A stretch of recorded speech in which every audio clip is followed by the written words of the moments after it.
Sunny Los Angeles. The Mariners head south to sunny Los Angeles as they hit the road for the first time this season.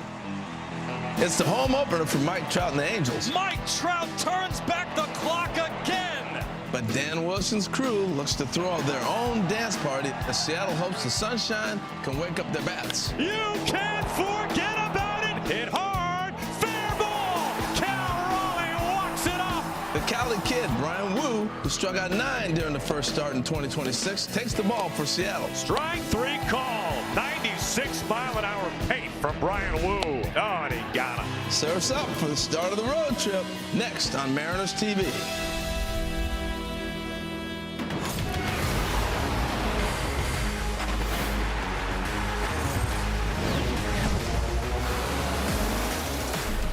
Mariners pregame is presented by Miller Lite. When it's game time, it's Miller time.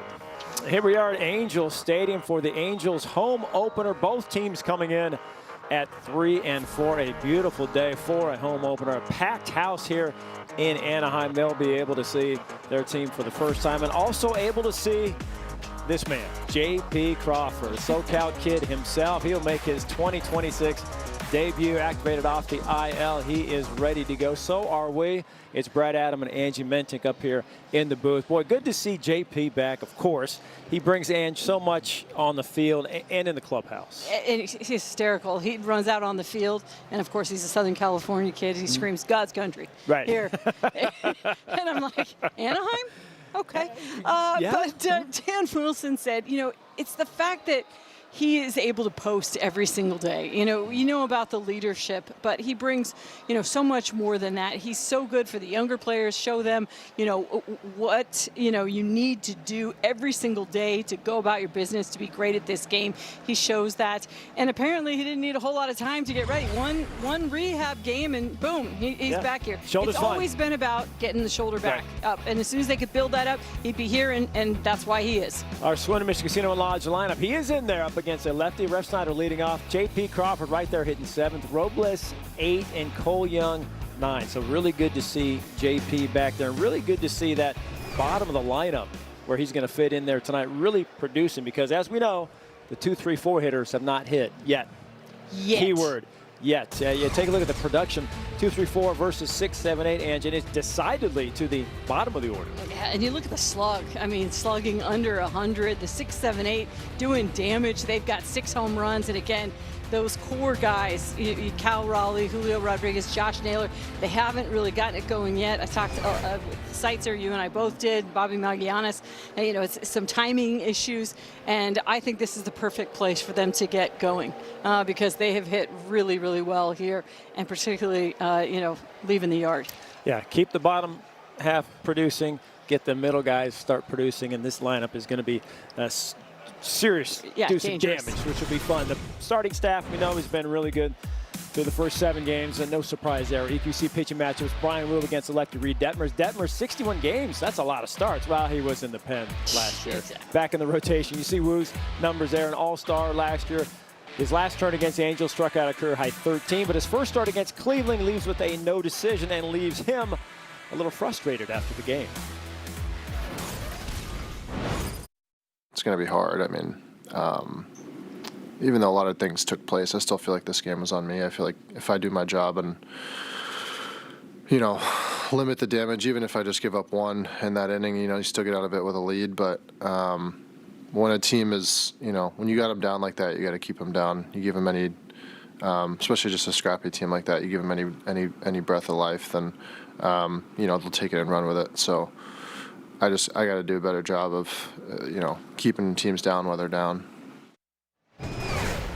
It's a guy who gave up 2 runs. I know. In 6 Stop innings, being so hard on yourself, Struck out Brian. 9. Yes. It was a good start. Yeah, absolutely. Yeah, we take a look at your local 4-dealer key to the game. What was the key for him in that last start? What's going to be the key for him tonight? Again, he allowed just 2 runs on 4 hits, 1 walk. He had 9 punch-outs. He threw 83 pitches. It is the perfect first start of the season. What he's frustrated with, and that what you heard him being frustrated with, is just sort of how it ended in the 6th inning. He wants to finish strong. He wasn't quite able to do that. And I think the thing that probably frustrated him the most with that sixth inning, Brad, is the fact that it started off with a walk to the number 9 hitter, and you never want to do that. Then Jose Ramirez, gets a double, and then Manzardo gets him for a run. But really, this was a fantastic first outing for Bryan Woo. He's being too hard on himself, but that's what makes him great too, is that he is hard on himself, and he's always learning, he's always looking to get better. And I imagine we will see a better version of Bryan Woo here in Game 2. And lots of fastballs against a team that strikes out a lot. So it's going to be a good recipe there, good matchup for him for sure. One thing he did change, Ange, this offseason, he changed his coffee order. Did you know that? You're still chai tea, though, right? I'm chai still tea chai latte? tea. Yeah, thank you. You keep supplying them. I love it when you go. Thank you. So Woo's order is different. Let's check in on some of the other guys. Their coffee order when they want to kind of jumpstart their day. My favorite coffee order is definitely a cold brew with sweet cream in it. Typically, I like that. Just keep it simple. My coffee order is a large chai tea latte made with oat milk, 2 shots of hazelnut, 2 espresso shots, 2 vanilla shots, or toffee nut syrup if they have it. My go-to coffee order historically has been like an oat milk latte, but this off season I got an espresso, and so I've been doing more like single double shot espressos just by itself. My coffee order is a venti vanilla sweet cream cold brew with an extra shot of espresso. No matter if it's 40 degrees, I'm getting an iced coffee. Grande cold brew with a shot of espresso and a small splash half an knife. My favorite coffee order is just black Americano, hot. My coffee order from Starbucks is usually just a grande cold brew, just black. I end up at Starbucks from time to time. I got it down. I got grande vanilla cold brew, light sweet cream. If you want me to order anything else, they got too many words in there that I don't know. So yeah, that's the only thing I can order. That or just a standard hot coffee. Tex easily confused, I guess, huh? We adore him. Wow. So, Yes. How about yourself? Coffee order? I'm going to go tea, London Fog. Nice. So yeah, Which is? Earl Grey with vanilla, light on the vanilla, no water. Okay, a lot of cold brew for the guys. I know. Surprising, Interesting. yeah. It was surprising. And no surprise here. Or maybe it's a surprise. Dan Wilson, pretty much straight black coffee. A little bit of cream, so pretty boring order, but big surprise there. As they're all getting introduced. Dan Wilson is along with his coaching staff and players, of course, for the Angels home opener. So everybody gets to dap the manager up and down that line like that. There you go. There you go. Okay, good. Yep. Feel the red carpet here, not the magenta that we have at T-Mobile. How about this play by Cole Emerson? Oh, in the whole range and the arm. Oh, that's a $95 million arm. I like that. Good play by Cole Emerson. Stay here. Just a call away at 888-450-SHAG. Mariners pregame is brought to you by Emerald Queen Casino. It's time to celebrate. Cool and the gang come to the Emerald Queen Casino May 23rd. Tickets at emeraldqueen.com. And by your local Ford dealer, home of the F-150, America's best-selling truck for 49 years. And by Liuna, the hardworking men and women of the Laborers Union, 48,000 strong. From the beach to our Miller Lite moment, yes, just moments ago, guys getting ready and getting introduced, getting on the field for Game 1 here in Anaheim. Game 1 of Anaheim's home schedule. See Julio and Cole and the guys, and we're happy to welcome back that man, SoCal kid himself, J.P. Crawford, hugging Rob Refsnyder right there, getting ready to go, taking on Reed Detmers and the Angels in Game 1 of the 3-game set. Welcome back up here in the booth. It's Brad, Adam. Good to have JP back. And you saw him there with Rob Refsnyder, who is leading off because, remember, the Mariners brought him in to pummel and face those lefties, and what he's hopefully going to do here tonight. We learn more about Rob as we sit him down, and we start with finding out why he's so excited to do this interview. I had 2 shots of espresso before this, so this is about as energetic as you'll get me. I don't love talking about myself, I know that for sure.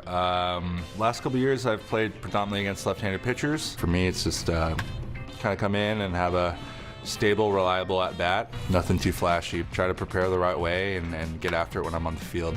Try not to take any day in the big leagues for granted. I've been fortunate enough to be in this game for a little bit and meet some incredible people and being around some incredible talents and some of the best players in our game. It's just an incredible city, honestly. It's a great place for families. It's just a fun kind of environment. So the pitching staff has really just become one of the dominant ones in the league. To watch the offensive side, you know, some of the weapons that the team has with Josh and Randy and Julio, Cal, you can kind of go down the list, and I know there's a bunch of young, exciting players getting their first taste of the big leagues. Honestly, just getting to know my teammates is what I'm looking forward to most. That's what I think spring training is for, getting your body and mind right for a long season, but also getting to know your teammates and trying to build that chemistry. As I get older, spring trainings look a lot different than when I was younger. Make sure you're in the best position possible for a long season and build relationships with the coaching staff. It's kind of cool still having that excitement, so I feel very fortunate for that. That was Rob excited. Hey, time now for a walk in the park with the WSECU and Washington State Parks. For every Mariners walk at home this season, WSECU will donate $200 to Washington State Parks Foundation. Wednesday, the Mariners walked one time, bringing the season total to $5,200. We can do that math. We like that. Andres Munoz, the Mariners closer, made his Mariners debut versus these Angels. Of course, he's got that special entrance at home at T-Mobile Park. And that's not the only place that entrance happens. We'll show you that coming up next.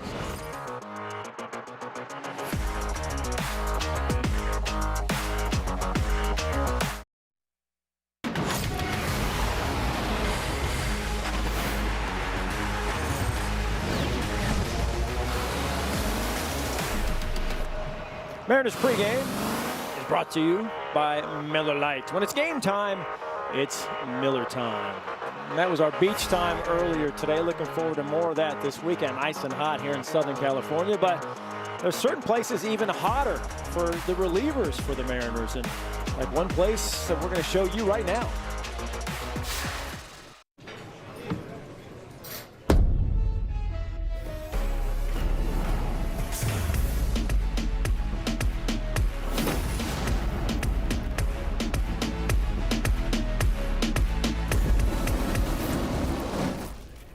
Why don't we get Flames? I don't know, man. Oh, yeah, and then Matty Brash comes in. Welcome back, Brad Adam, up here in the booth. Mariners commercials, always a fun thing to look forward to, of course, for the fans and everybody there every spring training. That one no different. Munoz liked it because he didn't have to talk. And I said, it would have been better, show your acting skills. Well, here's kind of a little behind-the-scenes look at those guys and their acting skills, something that you just saw. Background action, no Mooney.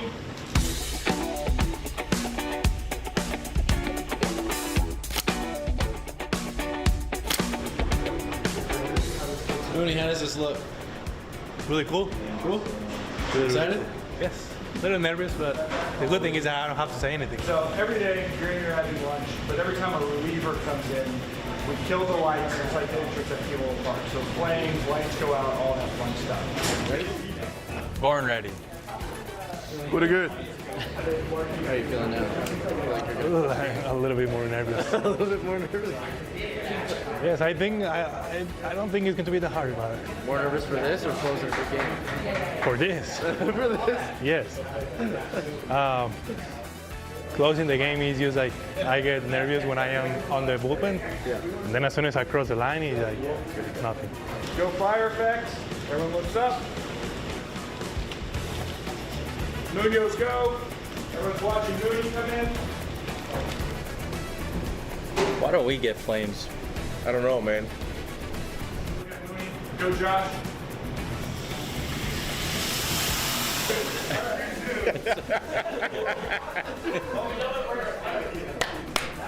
Josh, fantastic job.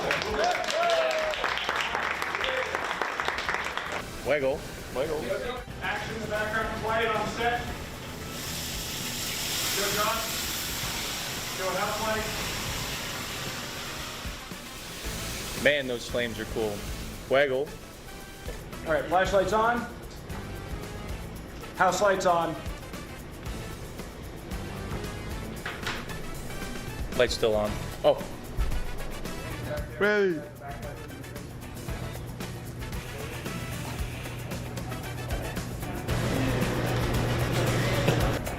Take it. Come on, man. You know me. Take it. What is it? Oh, it's great. Fire effect. Joe Mooney. Luis and George. It's a wrap for the two of you. Oh, can you just stay on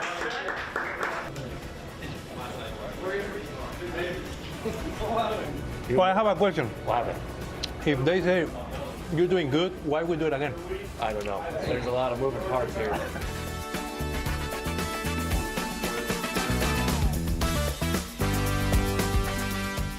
How are we feeling?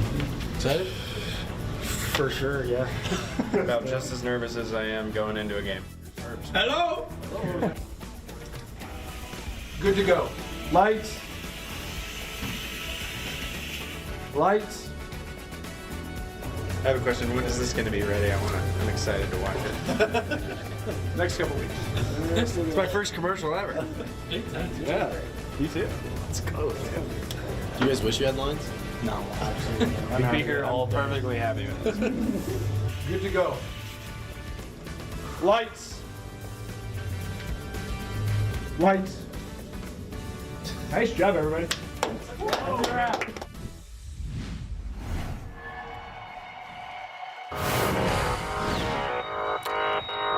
Look there, Brian. We're getting ready to take on the Angels again. Last time you faced them last season, 13 strikeouts. That's a career high. Looking for more tonight. Looking for win number 1 of the year from Mr. Wu. And his career whip is so good. Look at that. Minimum 60 starts. He's the second lowest whip of all time. You got to go back to Addie Joss, who was born in the 1800s, by the way, to find somebody that beats Wu through his first 60 starts. Looking to keep that low and maybe pass Addie Joss tonight. Twins go back-to-back. It's their third home run of the inning. He's got his first major league hit. The traveling Susaks are psyched. Not only did he make the catch, he saved his little brother. In front of the wall, he makes the catch. 8 runs now in the inning for Atlanta. It is 10-1. Got a spaceship on the way there. Spaceship on the way. Look at this little guy. He's killing me. Jordan Lawler is going to hit his first Major League home run this evening. Jordan Lawler has his first Major League home run.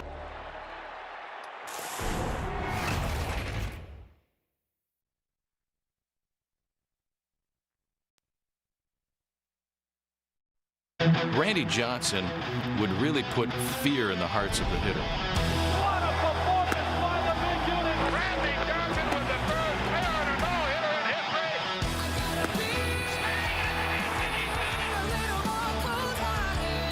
The Seattle Mariners are the champions of the American League West. Well, fans, remember you can join the Mariners on May 2nd for Randy Johnson number retirement ceremony night presented by T-Mobile. Don't miss an historic pregame celebration where the Big Unit's 51 becomes immortalized at T-Mobile Park. Get your tickets at mariners.com/Big Unit. Well, we're excited about this game. Get things going. The Angels excited about playing at home for the first time. And Mike Trout introduced there. 16th opening day as an Angel. That is an all-time franchise record for a player. A little flyover here by the Plains in Anaheim. And we're getting you set for game 1 of the 3-game set. Mariners and Angels. It's our Global Credit Union, who we're banking on. Brought to us by our friends there from Global Credit Union. New manager for the Angels, Kurt Suzuki, on a 1-year deal. New additions are old buddy Adam Frazier, Lowe and Grayson Rodriguez. They lost Ward, Rengifo, and Tyler Anderson. So more of the same for the Angels. And this was the place where Josh Naylor made his Mariner debut after that trade last season. I'd say that worked out pretty well for the Mariners. And Victor Robles out there in right field up against a lefty. Excited about this one. JP's excited to be back as well. Aaron and Ange with the call. Thanks for watching. We'll see you after the break.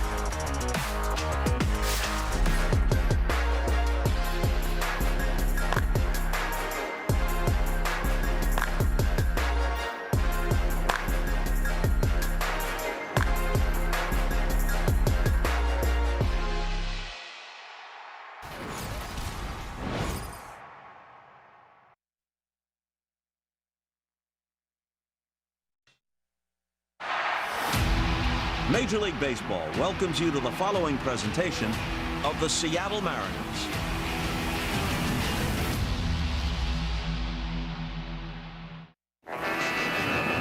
The Mariners head south to sunny Los Angeles as they hit the road for the first time this season. It's the home opener for Mike Trout and the Angels. Mike Trout turns back the clock again. But Dan Wilson's crew looks to throw their own dance party as Seattle hopes the sunshine can wake up their bats. You can't forget about it. Hit hard. Fair ball. Cal Raleigh walks it off. The Cali kid, Brian Wu, who struck out 9 during the first start in 2026, takes the ball for Seattle. Strike 3 call. 96-mile-an-hour pace from Brian Wu. Oh, and he got him. Surfs up for the start of the road trip. Next on Mariners TV.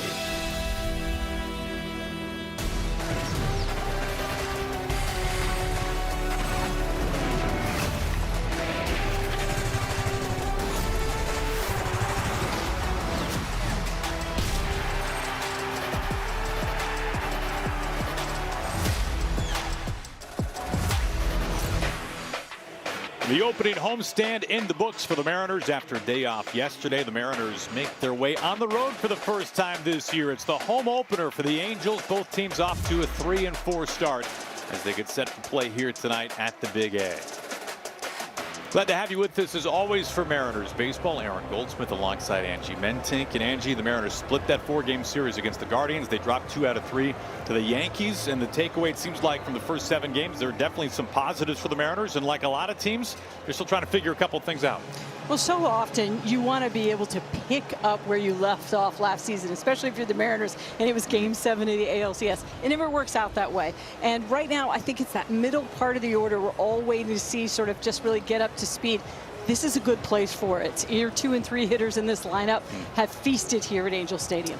Well, the Angels have a little bit of a different look. They've got a new man in the dugout, Kurt Suzuki, first-year skipper for the Halos. They still have Mike Trout. A lot of the mainstays in their lineup remain the same. This is a team that even just through the first week of the season, just like last year, Angie, they hit a lot of home runs, and they strike out a ton. Exactly. That is exactly what you get with the Angels. They have struck out a ton. They lead the majors actually in strikeouts, but they will lose a few as well. You've got to keep the ball down on the ground. I think this is a good matchup though for Brian Wu. Last time he faced this Angels team, and as you mentioned, very similar looking Angels team, he had a career high 13 strikeouts. The Angels really struggled against the fastball last year. We'll see if that continues here tonight. Brian Wu, of course, a Bay Area kid. He has really, speaking of feasted, pitched well against teams from his home state. 25 starts. That's pretty close to a full year sample size. An ERA of 2.72, and not surprising, a very respectable strikeout rate, and he doesn't walk many. And once again, this is a fantastic matchup for him. In his first start, he threw over 70% four-seam fastballs. The Angels are dog water against the fastball so far this season, hitting 226 against the fastball, but they have hit 6 home runs against it as well. Dog water is bad? Dog water is not good. Have you ever partaken? Nope, and tasty. But I'll be on the lookout for it from now on, and I'll try to stay away. Our Western Washington Toyota pitching matchup. All right, so this is an interesting one in this one tonight. Brian Wu going for the Mariners, and Reed Detmers, who last year was in the bullpen, he was previously a starter, is now back in the rotation for the Angels.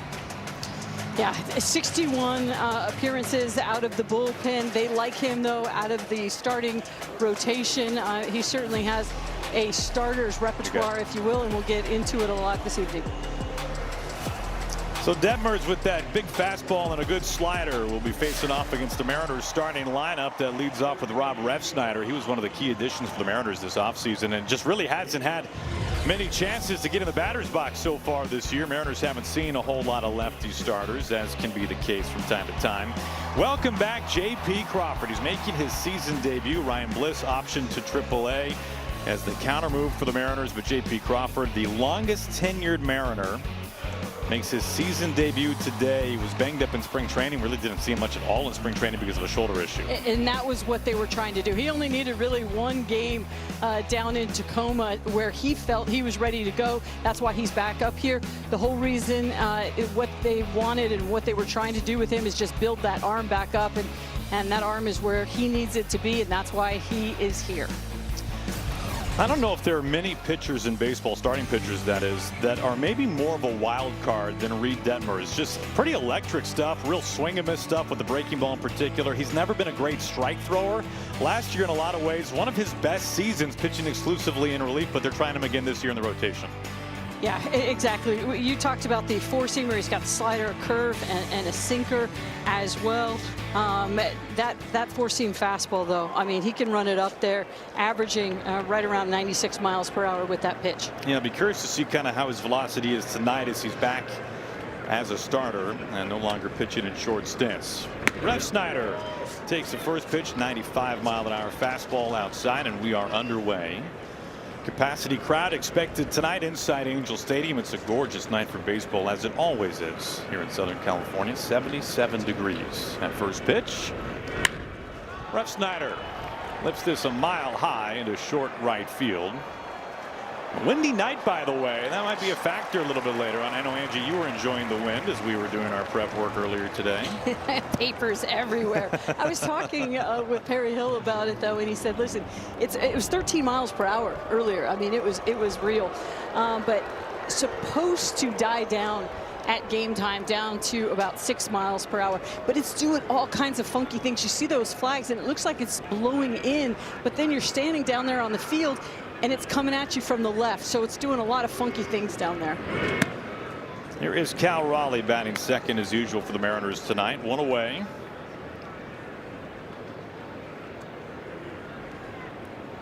Cal trying to get things going. Looking for that first home run early on this year. Good news for Cal, as Angie was mentioning a few moments ago. He hit very well against the Angels a season ago. He hit .326. He OPS'd over 1,100. Highlighted by 5 homers. And 4 of those came here. Ball and 2 strikes on Cal. This is not an easy place to homer once the sun goes down.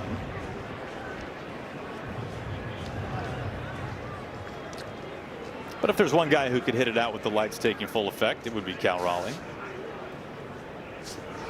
1 out, nobody on. That one really gets away from Detmers as Ohapi has to pop up out of his crouch to corral it. Yeah, keep an eye out for this.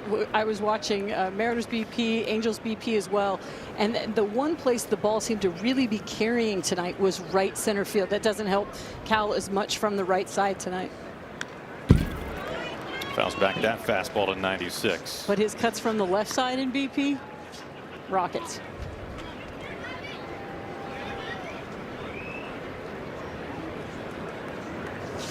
A lot of strikeouts early on this year for Cal.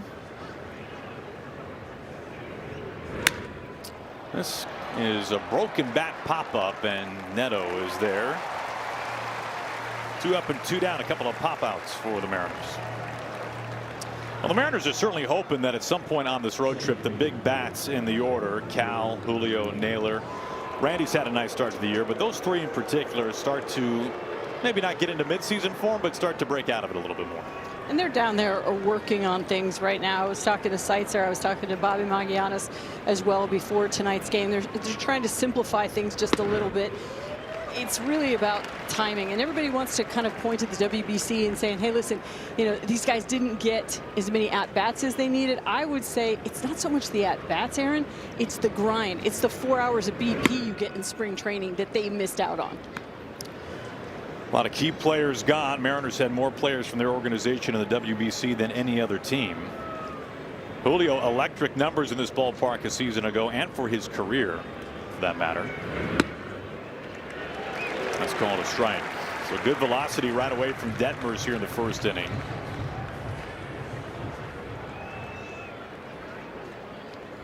Two outs, nobody on, a ball and 2 strikes to Julio.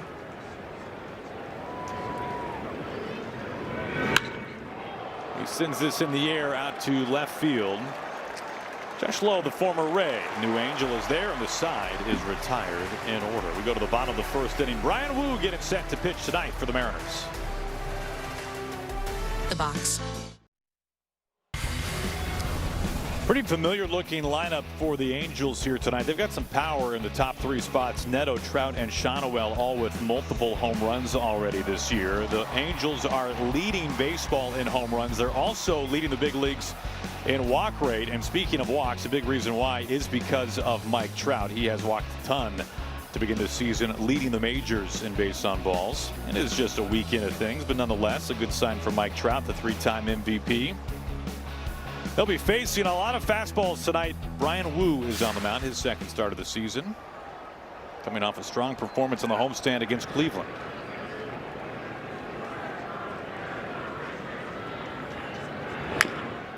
Neto swinging away at the first pitch and chops a 96-mile-an-hour fastball foul.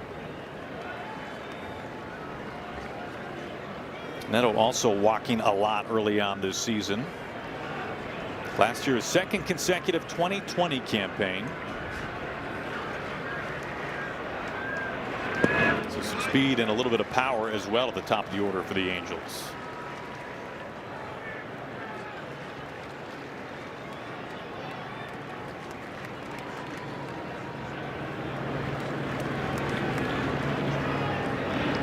Wu on a 1-1.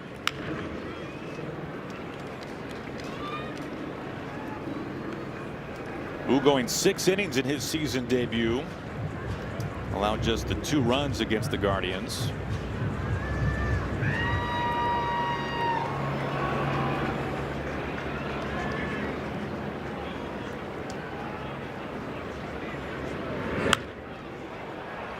Naylor circles around this towards the bag, a couple of steps into foul ground, and there is the first out of the Angels' first inning. StatCast powered by Google Cloud. We look at the arsenal for Brian Wu. I guess you could just say fastballs. A lot of fastballs. Again, I was surprised to see him throw the 4-seamer so much to the Cleveland Guardians in his first start, over 70% of the time. But for the 2025 season, nearly 50% of the time the sinker. So you're 75% just between those 2 pitches. The sweeper has been really a great pitch for him. It'll be important against this Angels team. Up and in to Mike Trout. Now you can understand why Brian Wu is trying to pitch Mike Trout up. If you look at his career, his incredible Hall of Fame career, when he swings at pitches in the top third of the strike zone, it does not go well for Trout. He is very much hit it. Went there twice. Trout doesn't look too happy. Wu certainly not meaning to do that, but he drilled him at 95. And I think Brian Wu knows the scouting report on Mike Trout as well, and that one got away from him. Yeah, Mike Trout, you just think you're going to be able to sneak something by, that lower third of the zone, and it never happens for you. I mean, he is just so good at getting the barrel down to anything in that lower third, and you see a lot of teams, get up in that upper part of the zone. And he is being a little bit more patient this year and taking the walks. So Trout drilled at 95. He's aboard 1 out, 1 on for Shonowell. Shonowell, former first-round draft pick, Angels first baseman. And we talked about the swing and miss in the Angels lineup, but when you have Trout and Shonowell back-to-back, those are 2 guys who are pretty good ideal for the strike zone. Well, obviously, Trout has some swing and miss at the top of the zone. But these 2 in particular will be not an easy 1-2 combo for opposing pitchers. This is chopped over to third on the grass. Donovan, the short way to second. Crawford, no throw on to first. 2 outs, and the Angels swap runners at first base. Just so much speed there, but Brendan Donovan was out there early with Perry Hill, working for what seemed like an hour on just that play right there, opening up that left side and getting himself squared up properly to second base to make a good throw. So 2 outs and a man at first base for Jorge Soler.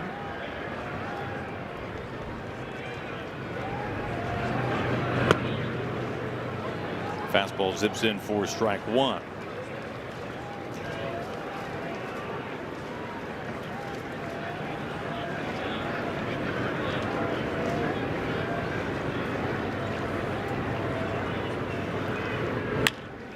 On the ground, skimming to the new man, J.P. Crawford. He handles that smoothly as always. It's a scoreless first for Brian Wu. Now you can eat. This copyrighted telecast is presented by the authority of the Seattle Mariners and may not be reproduced or retransmitted in any form. And the accounts and descriptions of this game may not be disseminated without the express written consent of the Seattle Mariners. First pitch to begin the top of the second inning is a strike to Josh Naylor. Detmer's a 1-2-3 first. Keep an eye on his pitch count. He threw 95 pitches to get through 4 2/3 last time out. To put that in perspective, Brian Wu only needed 83 pitches to get through 6. It did not walk anybody, Detmer's, but 9 strikeouts. That Both of them with 9 strikeouts, but Wu, much more efficient. Took its toll on Detmer's, his first time out this year. Ground ball over to second base, Peraza. That's something they'd like to see a little bit more of is the, you don't have to miss every single bat. You don't have to get the strikeouts. Maybe a mindset that he had coming out of the bullpen last year. As a starter, it's good to get some early contact, even with a runner on first base. Try to induce that double play ball. You can see his numbers last year, strikeout and walk rate out of the bullpen. It was the highest strikeout rate of his career. His walk rate has never been great. He's always been above league average, has never been a really supreme strike thrower, which if you're the Mariners, this seems like somebody you certainly want to make sure he has to get into the strike zone and don't go chasing, which is maybe easier said than done with some of his breaking pitches. Brad and I were talking with Kevin Seitzer earlier, and he says every single time I've ever said to a team like, hey, this guy walks a bunch of guys, it never happens that way. So he goes, I'm not talking about it. I'm not saying anything to anyone. It just doesn't exist. And you know how Seitz is. 3-0 quickly on Arozarena. Well, last year he got opposing hitters to swing out of the strike zone a little bit higher than usual with a lower contact rate, so credit to him for that. As he walks right on cue, Arozarena on 4 pitches, so the first base runner for the Mariners. It's because Seitzer didn't say anything about it. Maybe I said it, but Seitzer didn't say it.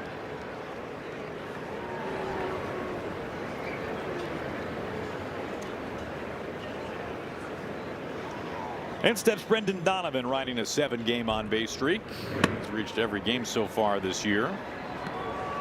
Tonight playing in his 500th major league game. Nice milestone for the Mariners' new third baseman. Off to a nice start for the Mariners.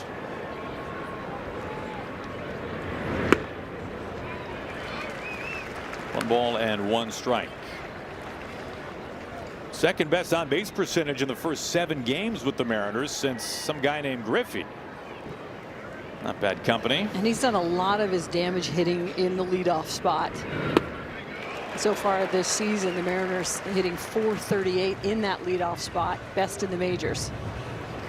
Well, when we see Donovan at the top of the order, it's because there is an opposing right-hander on the mound. So when Donovan goes down lower in the order, it's on nights like this. He has hit righties much better in his career than he has lefties, which is nothing new.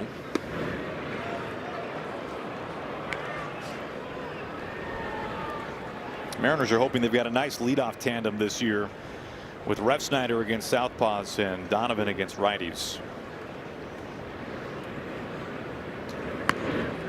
Really gets jammed.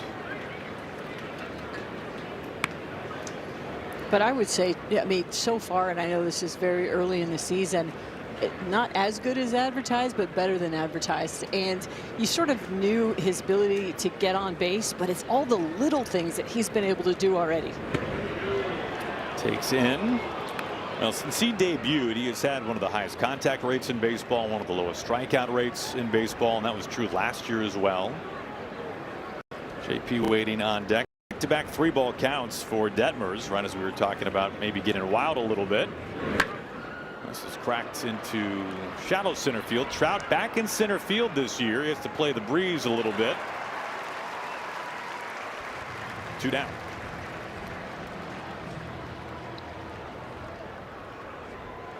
And welcome back, J.P. Crawford, activated today off the injured list. Dealing with a shoulder injury that really cut down on his spring training availability. He stayed back in Arizona when the Mariners made the flight back home to Seattle to start the year.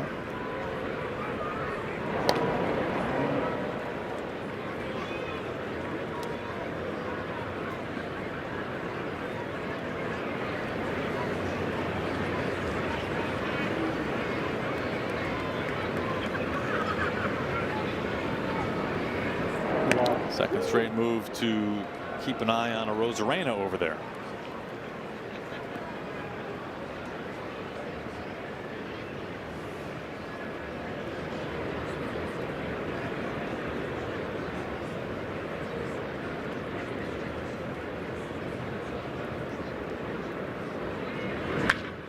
Slugged out to center field. Trout chasing after it, and he makes the catch in front of the warning track. Some hard contact from J.P. Crawford in his first at-bat of the year, but it's out number 3.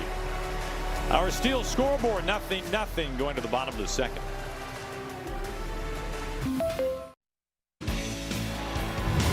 Mariners TV is your new home for Mariners baseball. You can stream regular season games in market with no local blackouts for $99.99 for the whole season, or $19.99 monthly. You can start streaming at mariners.tv. Yohan Moncada, switch hitting third baseman, leads it off, looks at a strike.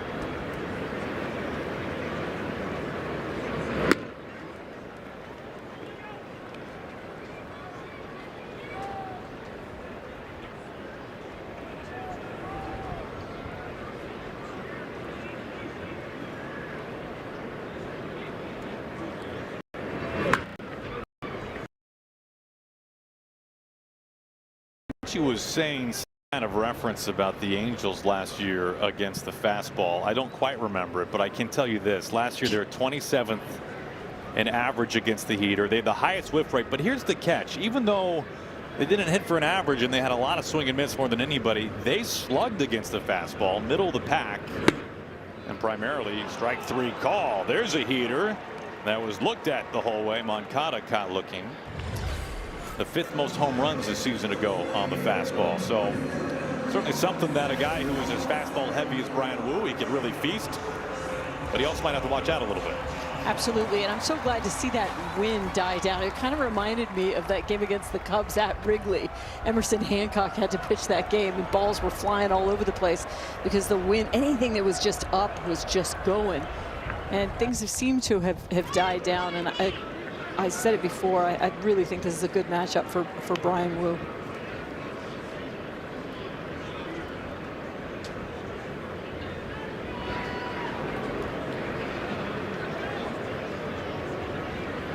In steps Joe Adell with 1 out and nobody on.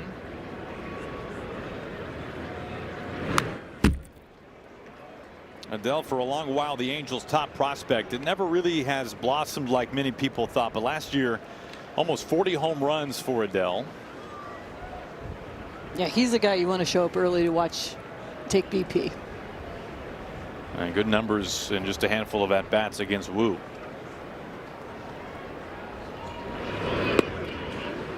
Cal really tried to hold that one. Yeah, career year by far in terms of the long ball last year for Joe Adell.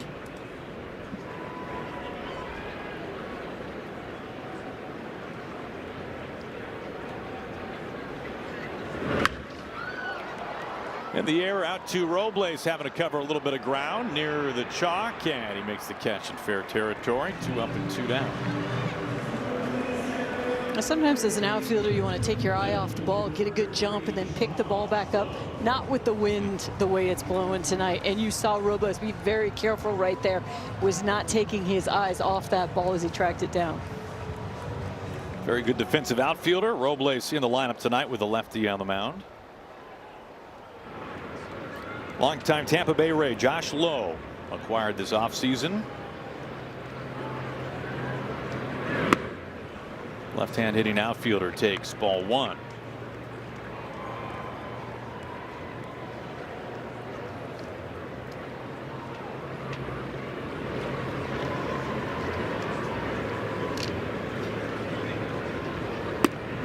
And we'll see what the Angels turn out to be. They have not been a good team in recent years, but you can't say that they weren't active this offseason.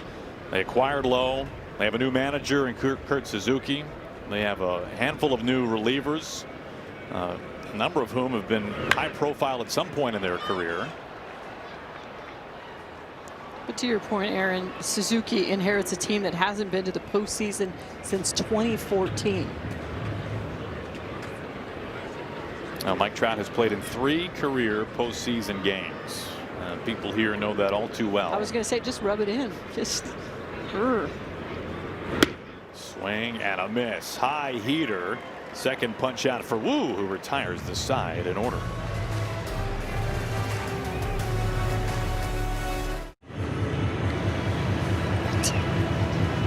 Mariners TV is presented by Emerald Queen Casino. It's time to celebrate. Cool in the game. Come to Emerald Queen Casino May 23rd. Tickets at emeraldqueen.com.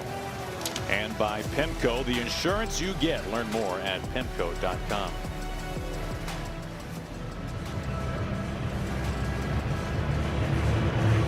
Dan Wilson and I think everybody in that dugout enjoying some warmer weather than what the Mariners had on the homestand. Those guys are bundled up down in the dugout. Upper 70s here tonight to begin the club's first road game of the year as Robles takes a strike.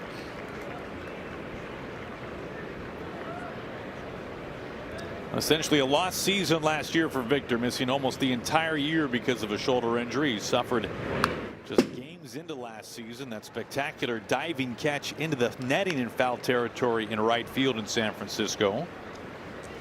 After a really breakout year the season before, after being acquired by the Mariners, turned his career around in a lot of ways.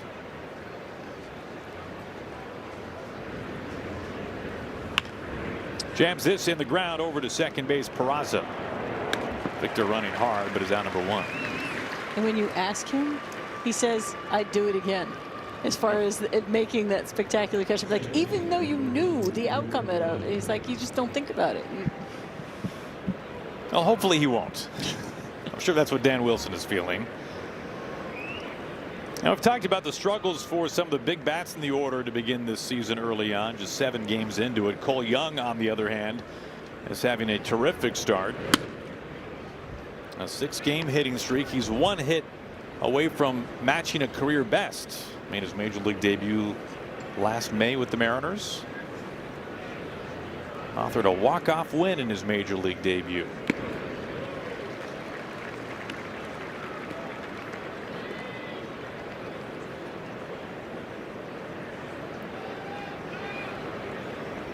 Not an easy left on left for Young, although in a handful of at-bats against lefties this year, he's fared well. Oh, he had his first 3-hit game against lefties as well. 3rd career 3-hit game, but first doing it against all lefties.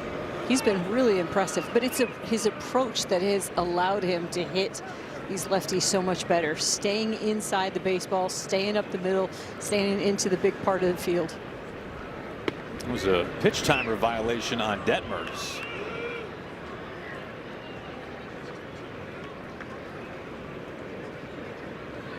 So you're telling me it's 2-2 right now? I think it's 2-2. I think that's the idea. A broken bat. Watch out. Peraza, deep backhand. Detmers to the bag.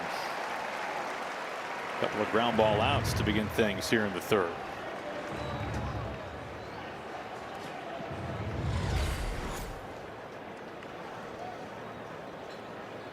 That's not where he meant to hit that 4-seam fastball. And what do you mean by that? Just right above his hands, weak part of the bat, and you saw he didn't have much left of it in his hands. I mean, he hit that ball just above his knuckle.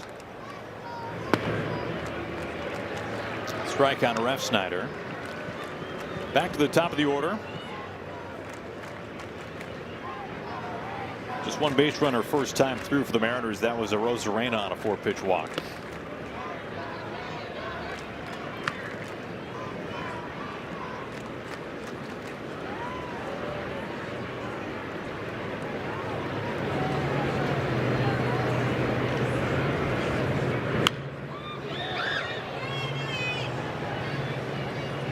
Now, Refsnyder came to the Mariners for one very specific reason, and that was to face lefties. His numbers, not just last year, but for his career, last few years in particular, have been among the game's best against lefty pitching. Which has got to be tough, even for a veteran guy like Refsnyder, who's been around for a while. You're on the short side of the platoon, right? You are not going to see nearly as many lefties as a righty, as a left-handed hitter will see righties. So it's very sporadic playing time at the top of the order for a guy like Refsnyder. And it's not like he's a guy that's sort of that utility infielder, outfielder, where you could just put him anywhere and he's going to be, you know, amazing and sort of an upgrade defensively. I think it's going to be hard for him to find spots, and he's going to have to work hard behind the scenes to keep his timing at the plate.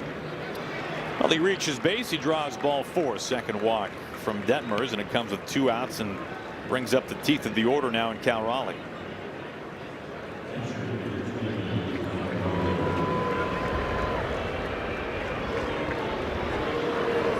Cal getting a little bit of booze here inside Angel Stadium.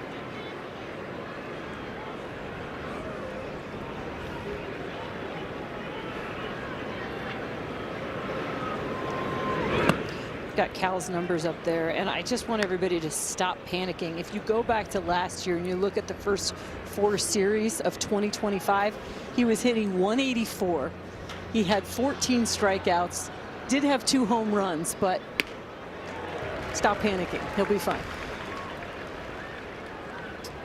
As he calls time, is your sense that the feeling amongst Dan and Seitzer and Edgar and the whole crew is just get the ball and play more, fewer strikeouts for Cal as a sign of things progressing in the right direction? Not necessarily that everything has to go over the fence, but just more contact? I would agree with that. And if you would ask Cal, that's what he would like to see as well. We hear Cal say it every single walk-off interview, every single time you talk to him. Stay on the heater. Stay on the heater.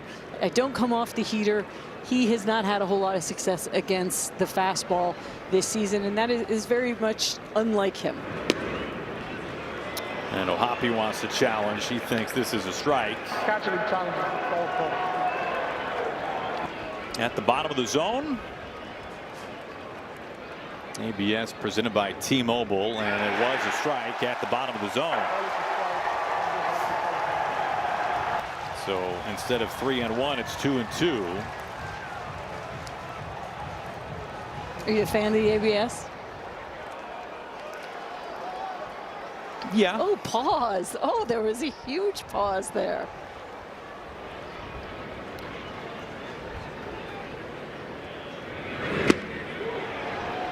An appeal. He does not go full count. Why the pause? Well, as a fan, I would like it. As a player, I think I would like it. As a broadcaster, that's the lens I see the game through. Yeah, sure. Okay. Broken bat pulled foul. Mariners, by the way, have become more aggressive in just the last few games with the challenge system. Through the Guardian series, they were fairly passive compared to the other teams in baseball, and we saw more challenges in those 3 games against the Yankees series, and now they're among the leaders in baseball in terms of challenges used so far. It's new. I mean, you know, a lot of these guys did not come up through the minors with the ABS system. I think, you know, some of the younger guys are probably much more comfortable with it than the guys, you know, that have been in the big leagues for a few years. You know, worth noting as we're talking about Cal with better at-bats and more contact, this is his 2nd straight at-bat tonight of at least 6 pitches. This will be the 7th pitch coming for Cal. 3 balls and 2 strikes. Refsnyder at first base. He takes, and he wants to challenge this. He thinks it was high. Let's find out.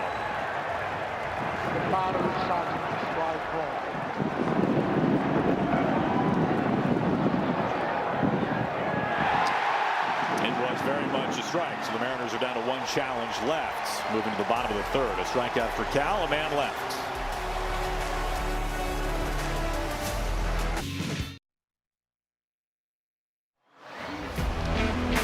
Tonight's The Insurance You Get, brought to you by Pimco Insurance in Tacoma.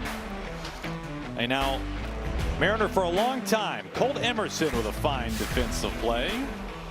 We'll be seeing Colt at some point, I would imagine, this year. Who knows exactly when. He is so impressive. And, you know, a lot of times, you know, a kid that's 20 years old, he wants to have, you know, gets an ID for other things. I want proof that he's that young. Because he is just wise beyond his years. Every single time you talk to that cat, you walk away impressed with the way he sees the game, the way he approaches hitting, and obviously you see right there the physical tools are all there. Well, that has been one of the major storylines early on this season for the Mariners, locking up Colt Emerson long term before he has ever played a game in the majors, and that's become a little bit of a recent trend. The Pirates, of course, doing the same to the game's top prospect, their shortstop Connor Griffin, a 9-year extension before he ever made it to the majors. He made his major league debut today and had an RBI double in his first at bat. 0-2 from Wu.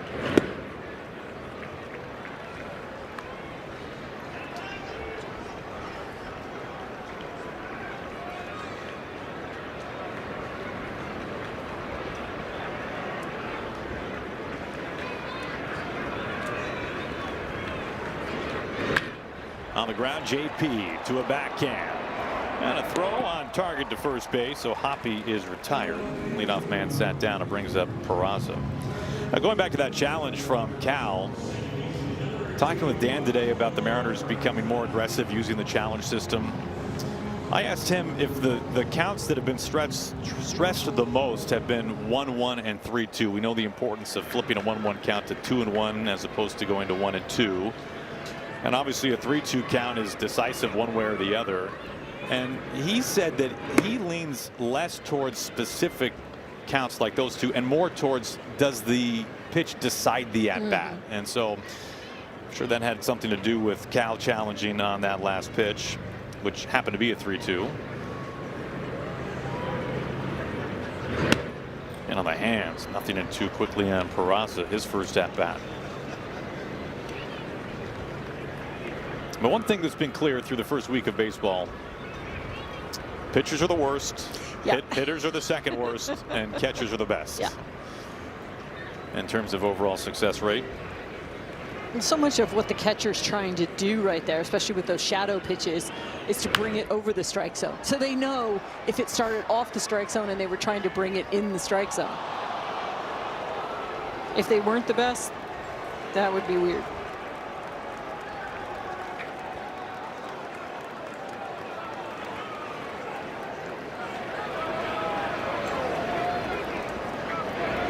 High strikeout, low walk a season ago for Peraza. And a lot of strikeouts early on this year as well. Last year, the Angels struck out the second most times in single season baseball history. It was a major problem.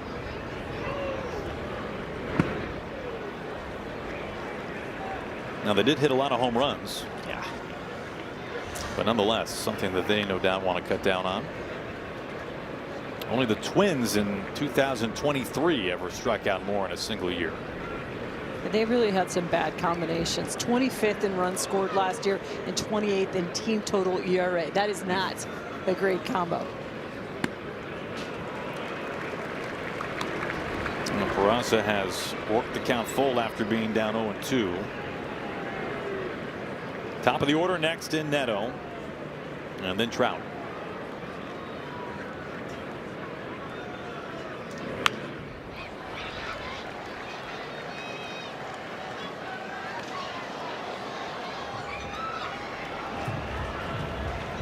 And one thing you certainly want to be mindful of with this Angels team is not putting them on with the free pass, especially with all the home runs that they can hit.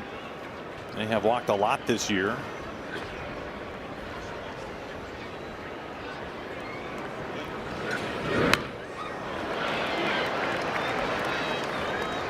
More times than not, they will not hit their way on, I guess is the point. So Want to stay away from those multi-run homers as this lengthy at-bat continues. Pitch number 9 is coming up.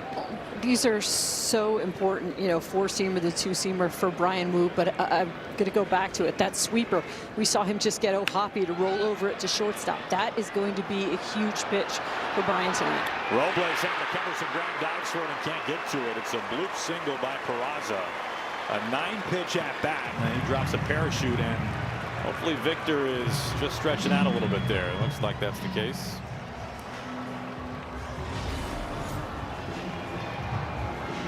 Yeah, he had to cover a lot of ground, and you look at the flags out there in right field, not helping get that ball to him. In fact, it was knocking it down quite a bit. But it was a smart dive, because that ball isn't going anywhere. It's going straight up and it's going straight down. That's not like a ball that's hit on a line where if it gets by you, it's rolling forever. Very close at first base.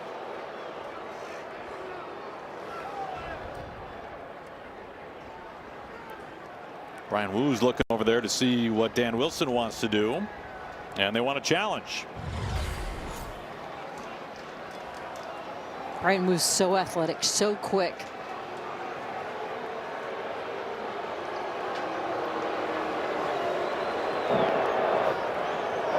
Seattle's challenging the safe call at first base. Well, this would be a big out when you consider the fact that you've got power at the plate in Neto, and even more so coming in Trout. He would love to get 2 outs and wipe the bases clean.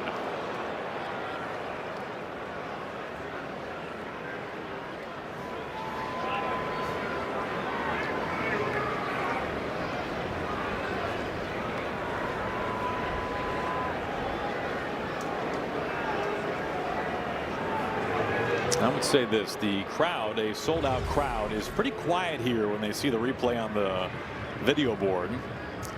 So they haven't exactly liked what they see. Let's take a look at it. After review, the call on the field is overturned. The runner is out. Seattle will retain their challenge. That's a huge pickoff from Brian Wu. It is. And a great tag by Josh Naylor over there as well. And you see more and more first basemen play like that, off of the bag at first base, in a kitty corner position, so that you can move left and right on a bad throw from the pitcher. But we're also seeing this more and more, that Cal is, you know, he's got the whole field of vision, you know, right there in front of him. And so often we're seeing Cal call these with the drop glove, and it's just a timing play. As soon as you see that guy start to take his lead going in one direction, Wu snaps over there with the throw. So again, you see his setup, and look, boom, he says go. Now it's time, and Wu knew he had. I think Wu was convinced. Base is empty now for Neto. On the ground, Donovan on a low skimmer to retire the side. So despite that bloop single, Wu faces the minimum in a scoreless third. Back in the box. Let me start by underscoring that we cannot be talking about any smaller of a sample size than what we are at 7 games. But I do think it's interesting. If you look at Julio against the fastball the last 3 years now, including this season, not so much the average, but the amount of fastballs that he is being now. Detmers, think about Trout. That was not especially close. Trout was hit on a 95-mile-an-hour fastball, and now. Well, and you can tell with the look that Julio gave Detmers what he thought. Yeah, that was. Yeah, I couldn't tell in real time. That was behind Julio. So, okay, Angels had their shot. Join the Mariners on April 10th for Ichiro replica statue night presented by BDA. The first 40,000 fans will take home a replica of this statue, coming soon to T-Mobile Park. You can get your tickets at mariners.com. Go to mariners.com/Ichiro sweepstakes for your chance to attend the private unveiling ceremony. Naylor into shallow center, and it drops in for a base hit. Naylor a 1-out single. To wrap up the thought on Julio, a throwback to first base, and Naylor is there. think the bigger thing is simply the fact that the Yankees and the Guardians, Ange, just pounded him with three-quarter fastball over those first 7 games. Obviously, he did not hit it well. He's clearly trying to get his timing back, but it was more of a kind of an eye-opener how many fastballs he saw. And they're going to continue to throw you the fastball until you can prove that you can turn it around. And they're not quite to the 73-74% rate, but Cal also seeing a lot more fastball so far this season because these guys have kind of struggled just a little bit in you know, being on time for the fastball. And again, I know they've made some adjustments behind the scenes to get them on time. But I keep going back to the WBC, and I kind of started the conversation and we went on to something else, but it's about the grind. It's about putting in, you know this, Brendan Donovan, he'd walk into the cage at 8 in the morning and he wouldn't come back out of the cage until 1 o'clock in the afternoon. They didn't get that kind of grind in spring training. This is slapped into right field. Naylor was off with the pitch and was deked at second base. He went in for the slide. It's a base hit for Rosarena. I think Naylor was going to have a stolen base on that. And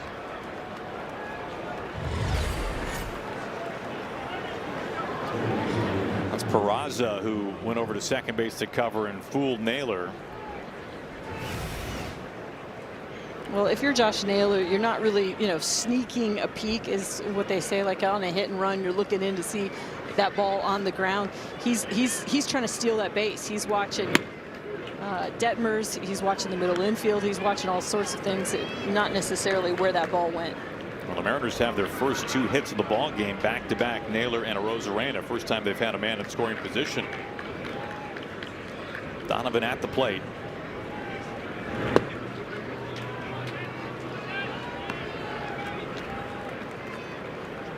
Second time through the order for Detmers.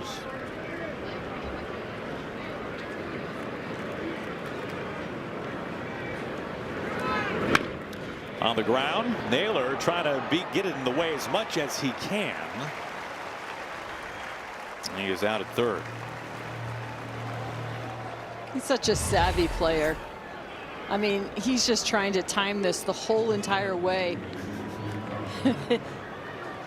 And trying to block Neto's view of that ball. I mean, even a slow roller like that, if you don't see it till the end, it can do some funny things on you if you're Neto. 2 outs and 2 on. Here's J.P. Crawford. J.P. really got off a nice swing his first at bat. First pitch he saw, activated today off the injured list. It was 103 on a line out to center field, but caught towards the gap by Trout.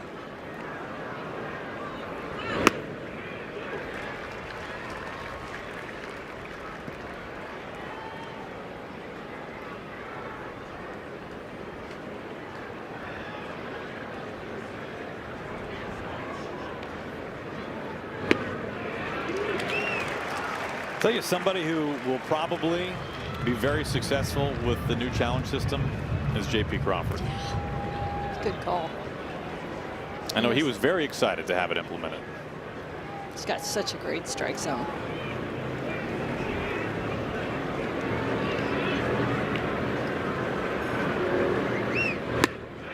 Swings and misses at 95. That power fastball from the left side from Detmers, and the Mariners strand 2.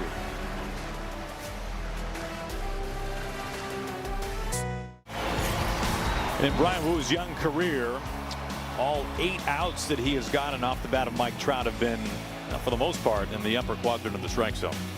And you're looking at those Ks, 6 of the 8 Ks on the 4-seam fastball. And of course, Brian Woo comes to the top half of that strike zone naturally with that low release. And on cue, a low heater.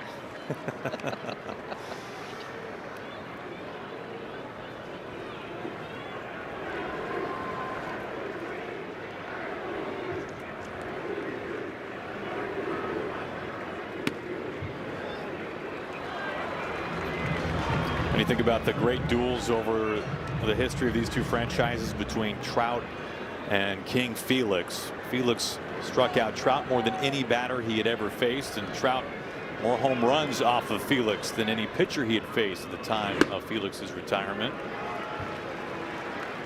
And you think about how much Felix lived in the bottom of the strike zone with that changeup. It makes sense that Trout would get his fair share of his off of Felix. But of course, all those strikeouts from the King, Mariners' all-time strikeout leader, and all the battles between he and Trout.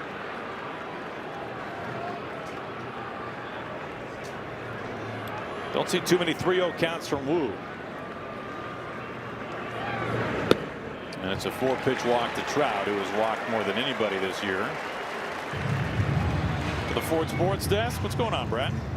Hey, Aaron and Ann, it's nice to hear from you guys. Nice to see you. Well, we know this is J.P. Crawford's season debut. He needed just one game in Tacoma to prove that his shoulder was A-OK.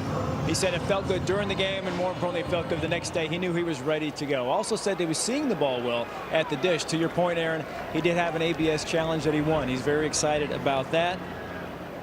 I asked him, what was he kind of most excited about about tonight, just getting back on to playing, and he said just being back, being a ball player again, and being back in Southern California. He's in Long Beach, grew up there. He's about 15 minutes away. He's staying there, and he said it's good to be back in God's country. Kept saying that over and over again. It's good to have him back, obviously, but again, what he brings in the clubhouse too, the intangibles, right? The leadership, mentoring the younger players, Cole to his left there, and you just can't overstate how big JP is to this team, and it's great to have him back. Well, to your point, Brad, he is the longest tenured Mariner. He's a free agent at the end of this season. Longest tenured shortstop, too. He's played more games than any other player, any other shortstop in franchise history. Only A-Rod has a higher WAR among Mariner shortstops all time. It's been a terrific Mariner career for J.P. Crawford. No doubt a team-first guy.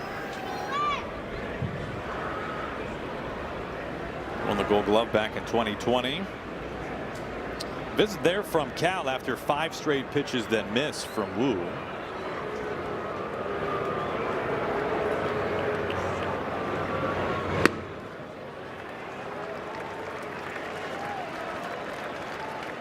Make it 6 in a row as Shonowell gets ahead 2 balls, no strikes. Dealing with Trout at first base, a scoreless bottom of the 4th inning. There's a strike.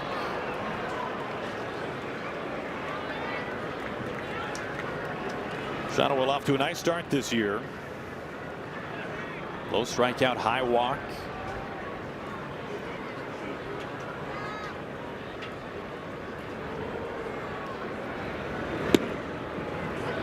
And Wu back in the count. 4 straight fastballs to Shonowell.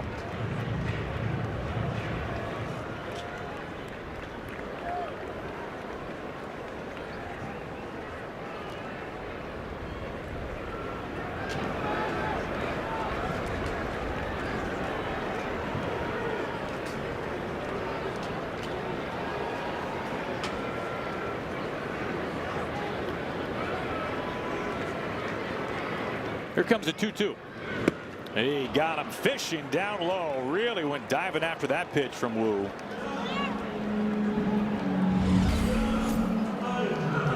We haven't seen a whole lot of the slider so far tonight, but Brian Wu and Cal Raleigh deciding to break it out at the perfect time right there after 4 straight fastballs to Shonowell. He's got such a big swing. He gets it going so early, and then all of a sudden, halfway on that pitch's way to home plate, he realizes that's not a fastball. Soler takes a heater outside for ball 1. So it's been ball 1 to each of the first 3 batters this inning for Wu, somebody who typically throws a high amount of first pitch strikes.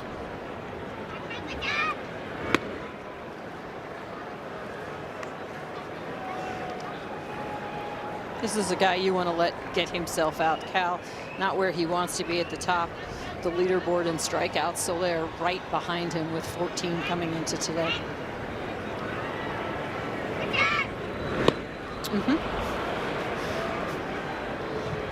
That explains why. I mean, that was nearly went to the backstop in the other batter's box. I mean, when we see a swing like that, is that just the hitter just guessing? Well, yes, they are guessing, but I've mentioned it. I mean, that sweeper by Wu is so good. The Angels have a 50% whiff rate versus the sweeper this season. Tries to go back to it. This time Soler more disciplined, 2-2. Yeah, they're trying to get the ball in the air to their pull sides. No doubt about it. They've got that mindset.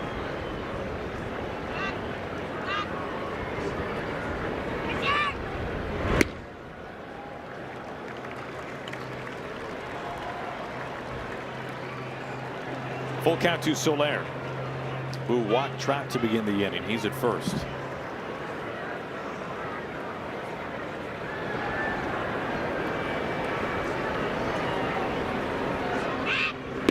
He cuts and misses, overpowers him with 96. Back-to-back strikeouts from Wu.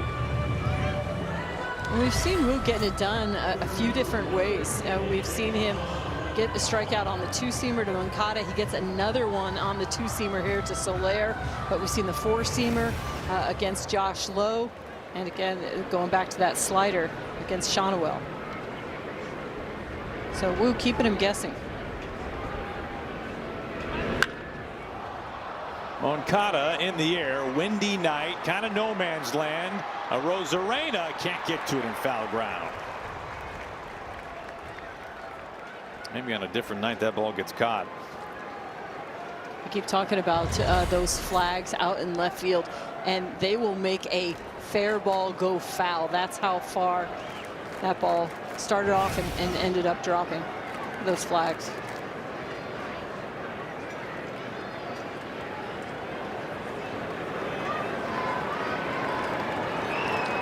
Randy taking a look at his alignment card, where he should be positioned here against Moncada, switch hitter batting lefty. I don't think that lineup card takes into account the jet stream. Is the jet stream.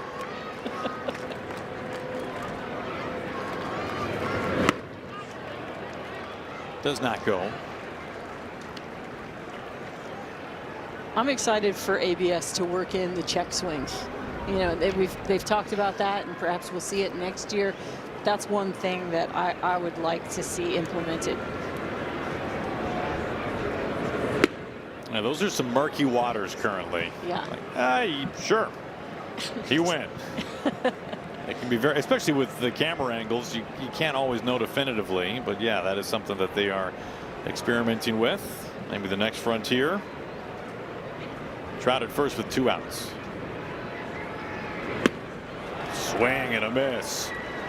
Another good breaking ball from Brian Wu. 3 straight strikeouts after the walk to Trout.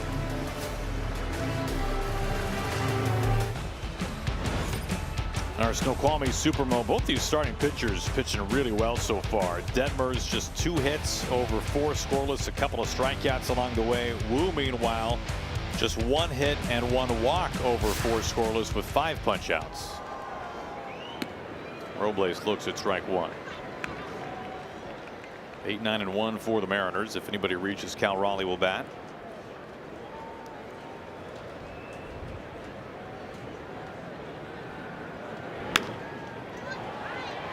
Popped up, foul ground. Shonowell having to cover some ground, and he's got just enough room in front of the Mariners dugout. 1 down. Back to the Ford Sports desk, Brad. Well, Aaron, thanks. I caught up with Cole Young today in the clubhouse, asking him about facing lefties like Detmers tonight. He's off to such a good start facing lefties, hitting .444 against him. He says that he really has to stay locked in his approach. Sometimes he can get away with some things when he's facing a righty, a little easier for him. But against a lefty, he's got to stay locked in and keep that approach, which he likes doing. He's talked a lot about that approach and how consistent he's been, and I think we've seen a big jump forward so far for him. Well, this has to be one of the most challenging things for a young left-handed hitter. I talked to him about it too. It's just tough because you've got, you know, his left hand, his release point is coming from behind your head. So you're telling yourself, okay, be on time, but then at the same time, everything is going away from you as lefty on left. So then you've got to also really kind of think left center as well. So it's like, hurry up, but wait a minute, kind of wait at the same time. It's just tough, and he's doing a great job so far this season. That's a tough location right there. Tough pitch location, lefty on lefty. He calls for time.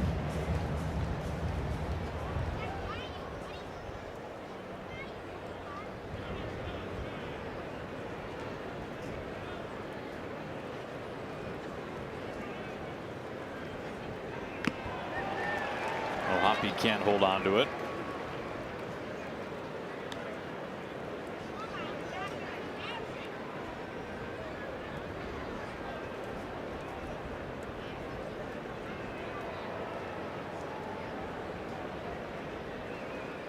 The 1-2. Does he go? Yes, he does. And Young strikes out. 2 down. Mariners TV is presented by the Washington Traffic Safety Commission. Before you drive, put your phone out of reach and stay focused on the road. And by Holland America, the only cruise line offering an Alaska Glacier guarantee. Seattle's hometown cruise line. Top of the order, 2 down. High ball 1 to Refsnyder. He walked his last time up. One of the few base runners really on either side tonight. Very much a pitcher's duel so far. Opening game of the series, the home opener for the Angels.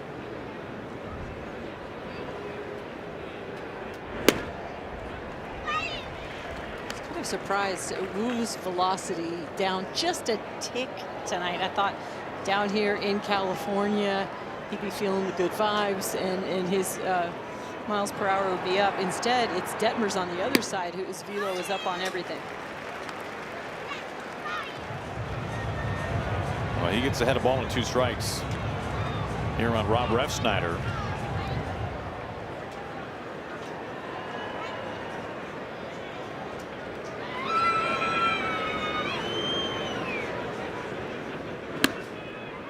Refsnyder trying to get on base once again in front of Cal Raleigh. Cal waiting on deck. This is the 3rd time through the order for Detmers. Takes outside, full count. Back-to-back full counts for Rob Refsnyder.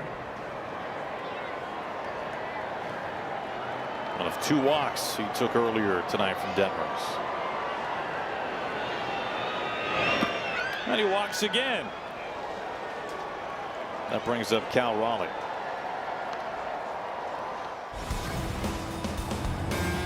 The ABS strike zone ended taking this one away at the very end of it, but this is good for Cal. See a whole bunch of different pitches, and maybe it doesn't help him in that at bat in the 3rd inning. He ends up striking out again. The ABS system, he challenged it, did not win, but that'll help him in his 3rd, 4th at bat of the night. Here comes O'Hoppy after Detmers really sprayed that last pitch. Yeah, at bats 6 pitches and then 7 pitches the last 2 times up for Cal. As the next pitch from Detmers will be number 75, and we mentioned earlier in his last start he winches 4 2/3. He did strike out 9. The Mariners have had far fewer strikeouts in this one tonight, but looking to push a run across for the first time. A combined 3 hits in this game. That's it, and 2 by the Mariners.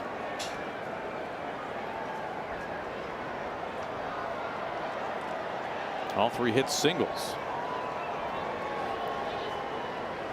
Refsnyder at first with 2 outs.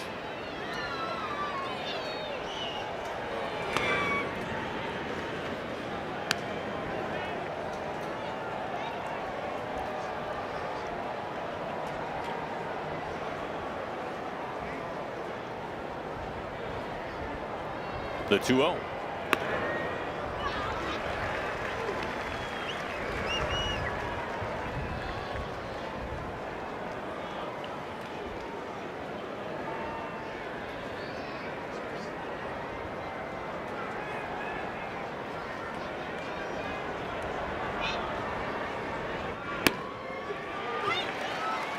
Detmers evens the count. 2 balls, 2 strikes.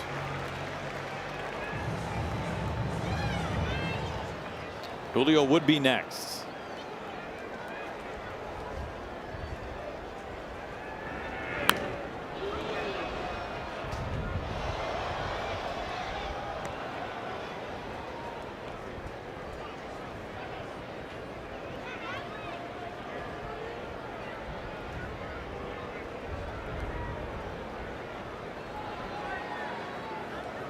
Detmers nearing 80 pitches now.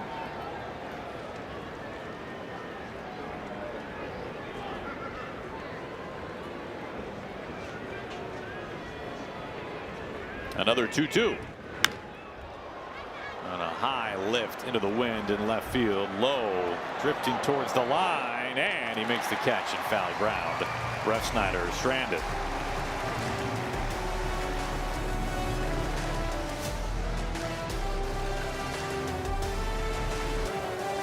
It's the 50th year of Mariners baseball, and in franchise history, few have struck out more Angels in a single start than Wu did his last time facing the Halos last season. He punched out 13 of them. Kirby twice last year had 14 strikeouts against the Angels, and of course the big unit will have his number retired this season.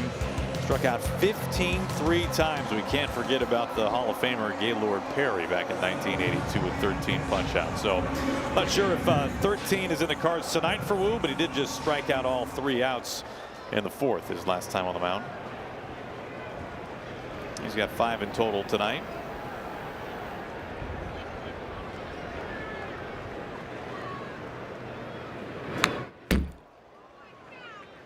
Adele fouls it back.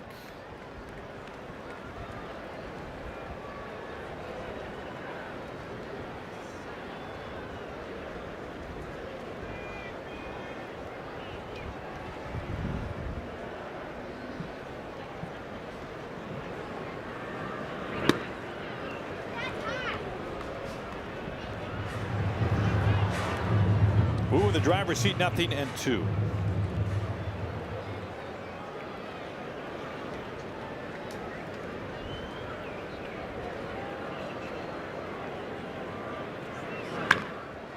Sharply pulled foul.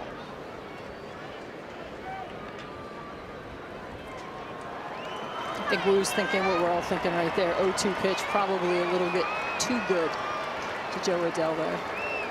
Too much of the plate? Too much of the plate. I mean, 0-2, you got Cal back there, bounce it. Not off of Cal, in front of Cal.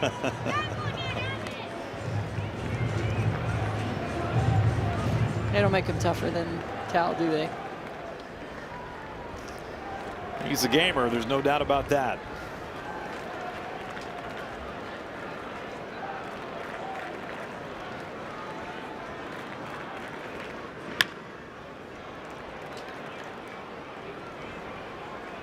Another pulled foul.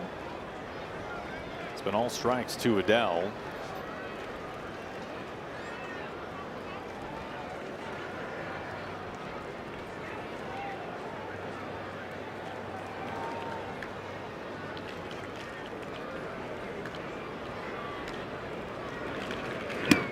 He swings and misses. A fastball finishes him off. Brian Wu has struck out the last 4 batters in a row. Brian Wu was just pounding the bottom of the strike zone, and then he lets the 4-seamer go towards the top of the strike zone, and Adele, who had gotten a couple of good swings off it, not able to catch up to the top of the zone.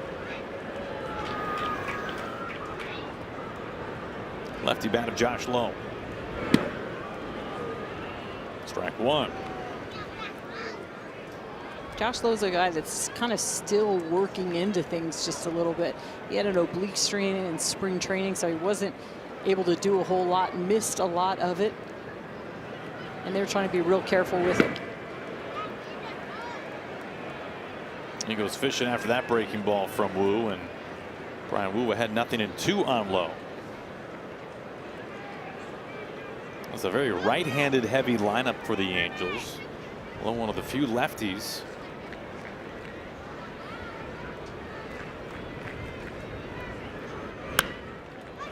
Which is really a nice reprieve for the Mariners. The Guardians so left-hand heavy. Some nights it felt like all but essentially one hitter, and the Yankees were pretty lefty heavy as well. They had the majority of their lineup a couple of those nights batting from the left side. Of course, the Mariners an all right-handed rotation. 0-2. And when I was trying to talk with Trent Blank about Spire and Ferrer and how nice it is to have 2 lefties, he goes, well, maybe not in this series, but you know. Against somebody else. It's against somebody else. Maybe against Corey Seager and the Rangers on tap. Mariners off to Arlington next. Tonight, the first of 3 here in Southern California. 1-2. There's Trent. One of the great pitching minds in the Mariners dugout.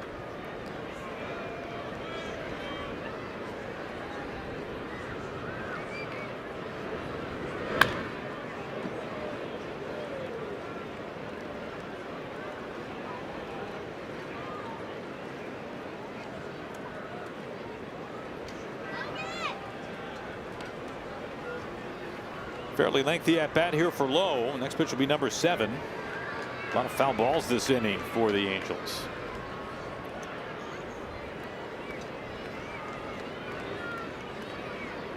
Wu trying to put him away.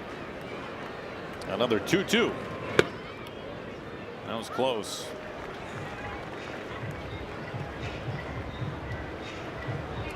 Just in off the plate. Full count.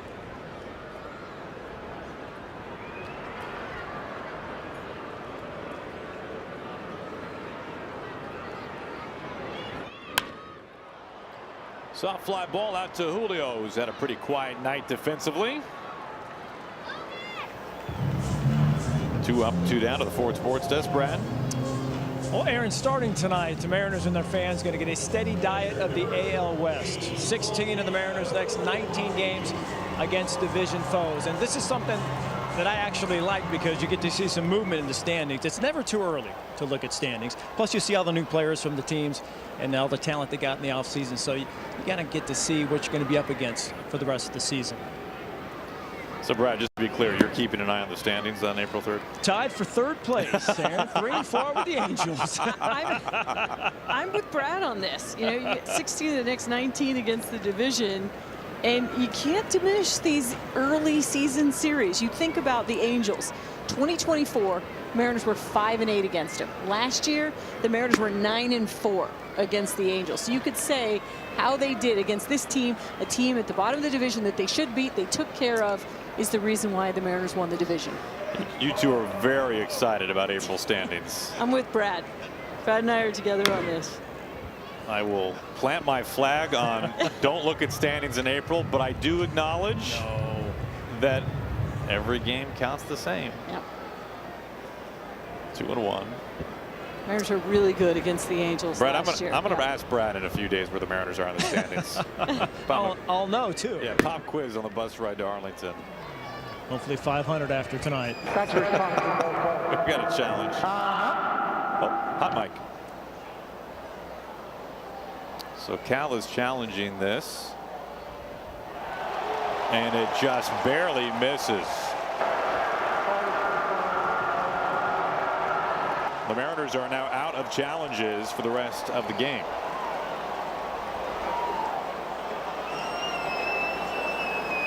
And Cal shaking his head. Unfortunately, he lost one as a hitter and now one as a catcher.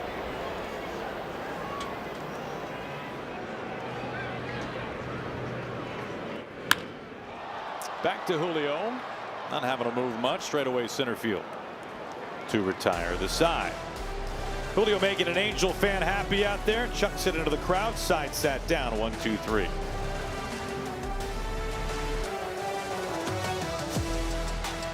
His eyes on the standings early on this year. Jose Altuve and the Astros will be coming to T-Mobile Park, which will certainly give Brad some fodder to take a look at things. April 10th to the 13th. Mariners.com/tickets. We hope to see you there. Now we got a Mariner fan in the house with his own trident. All of a sudden, you know, in between innings, my phone's blowing up. Everybody stressing the importance of these early season division series. I'm glad you and your contact list are on the same page. Julio getting set to lead things off.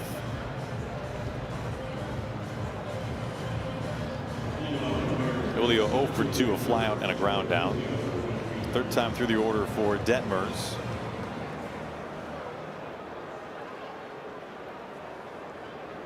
Angels really put a dent in Wu's pitch count there in the 5th inning. I mean, he was really cruising, and Josh Lowe especially with that 8 pitch at bat. Julio takes inside. Yeah, Wu retired the sign in order, but really had to work to do it. 6 pitches to Adele, too.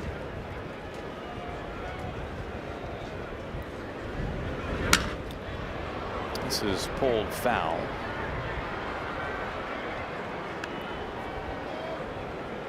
It'll be really interesting to see what the season holds for Reed Detmers. He's a real wild card for the Angels. He's a former starter who last year made over 60 appearances exclusively as reliever, and now is back in the rotation. It's a rotation that is already missing 2 components, and one big one in Grayson Rodriguez, whom they acquired this offseason from the Orioles. That was a major move. Rodriguez, who has long been injured, is injured again to begin this year. Alek Manoah, I'm not sure the exact expectations for Manoah, who is coming off of surgery. He is on the IL to begin the year.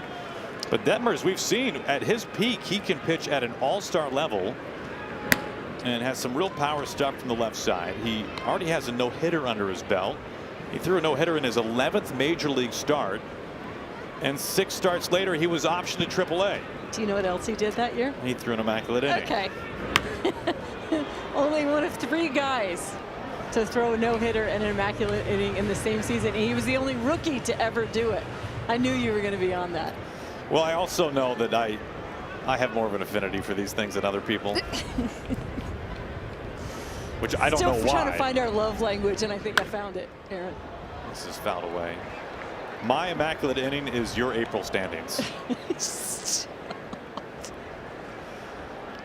But the bottom line is Detmers was really good last year as a reliever, and he's never proven it really over a full season as a starter.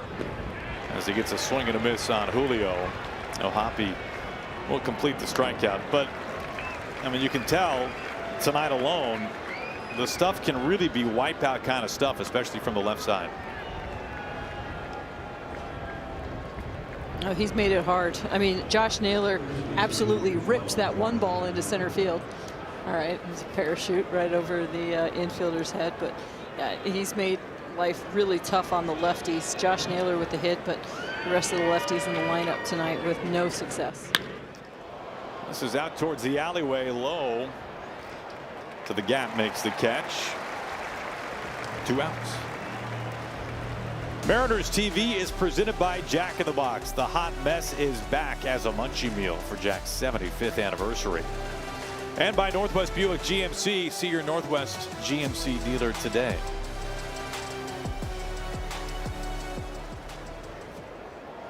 Two down for Randy. He's been aboard twice, so walk in a single.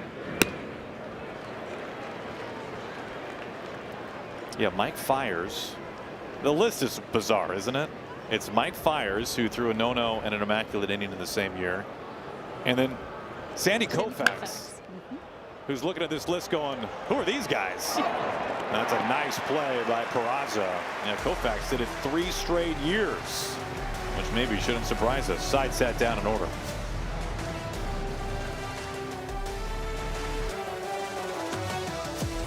The J-Rod Squad presented by Adidas is back. Don't miss your chance to sit in the special section in center field, available every game. Plus on Tuesdays and Fridays you can score a t-shirt featuring a fresh new design for 2026. Mariners.com/J-Rod. Number 9 man Peraza at the plate. On the ground. This should help after a little bit of a taxing inning, at least by Brian Wu's standards, in the 5th. 1 pitch, 1 away. Good way to start the 6th inning.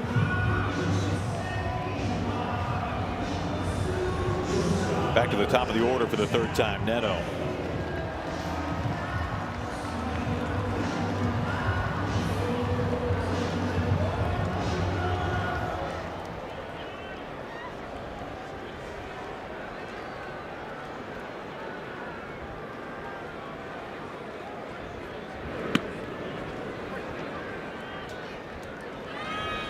Strike 1 to Neto. Last year a career best 26 home runs for the Angels shortstop.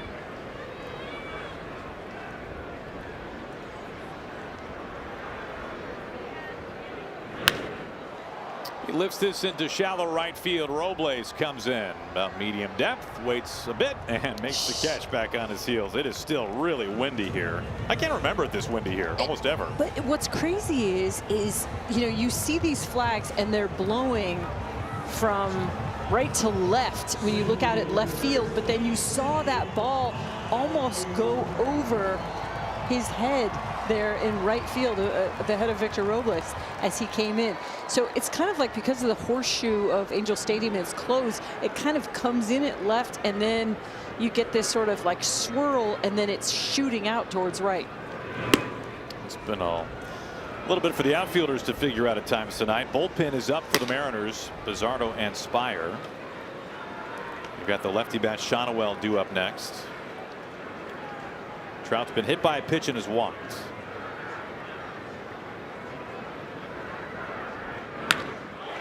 Fly ball deep left center.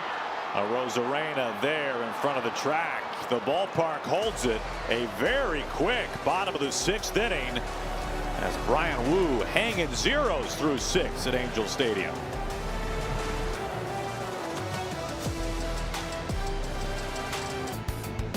Tonight's Ballpark Smile Moments brought to you by Delta Dental of Washington, where every great play brings out another great smile. Always a good group of Mariner fans in the house at Angel Stadium whenever the Mariners come here. Reed Detmers becomes the first Angel starter to throw a pitch in the 7th inning this year. This rotation has struggled a little bit through the first week or so of the year.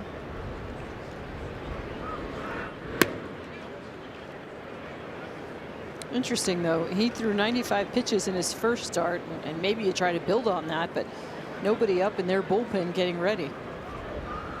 He's got a couple of lefties here in Donovan and Crawford before Robles comes on. You know, if you look at the Angels rotation this year, Jose Soriano, who was their opening day starter, has been phenomenal. He's gone 12 scoreless innings, back-to-back 6-inning starts. This is on the ground out to second. It's hit firmly. Peraza knocks it down, and Donovan tries to leg it out for a photo finish, but he's out.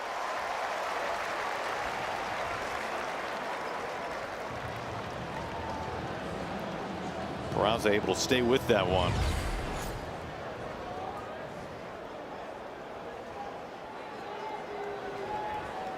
Now Mariners are taking a look at this.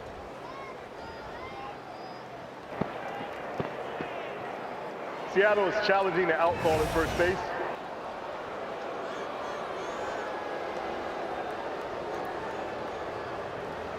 I didn't see anything that was glaring was going to overturn this, but at the same time, I mean, what a difference it would make in this game. Late in the game here, you don't get to take them home with you. It's out to me. What the umpire in New York is looking for is the baseball making contact with the interior of the glove of, in this case, Shonowell. And does it do that before the foot of Brendan Donovan hits the bag? And it was close, but like we were talking about with the ABS and Dan Wilson wanting guys to, like, when it matters. I mean, it would be huge if somehow the Mariners could get their leadoff runner on here late in the game in the 7th inning. And how many more opportunities you're going to have or need this challenge? Well, neither side has had much traffic at all on the base path. This has been a premium pitchers duel between Wu and Detmers.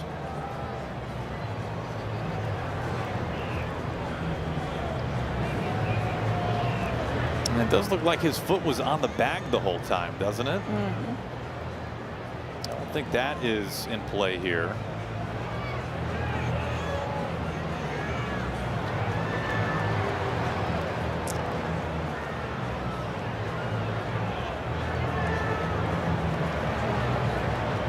From what we have seen, it looks pretty clear cut.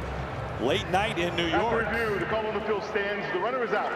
Seattle loses their challenge. And I think that's the right call.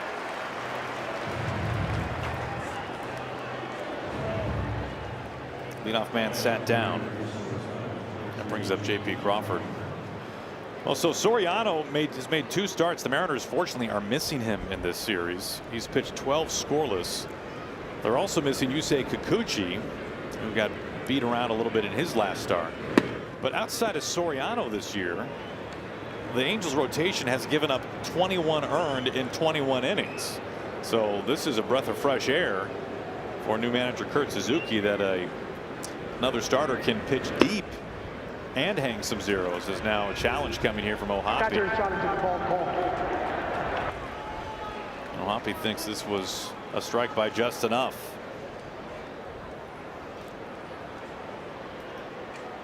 This would flip the count to 1-1, and it will.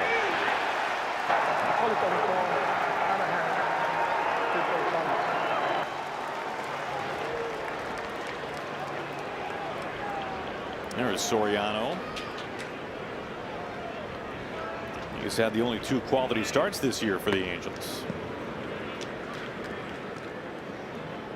In fact, both times he's pitched, the Angels have won via a shutout.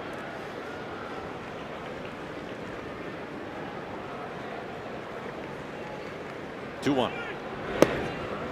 3-1 to JP. Bullpen phone looks like it might have just started to ring for the Angels. 96 pitches for Detmers. Maybe a little surprising that they haven't gotten anybody up sooner.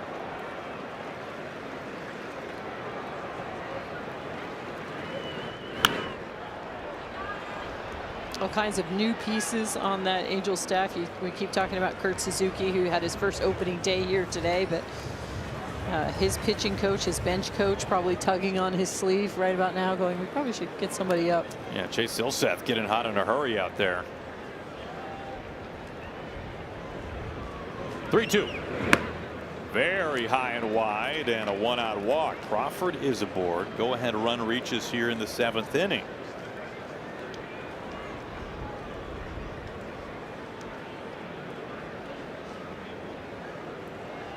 All right.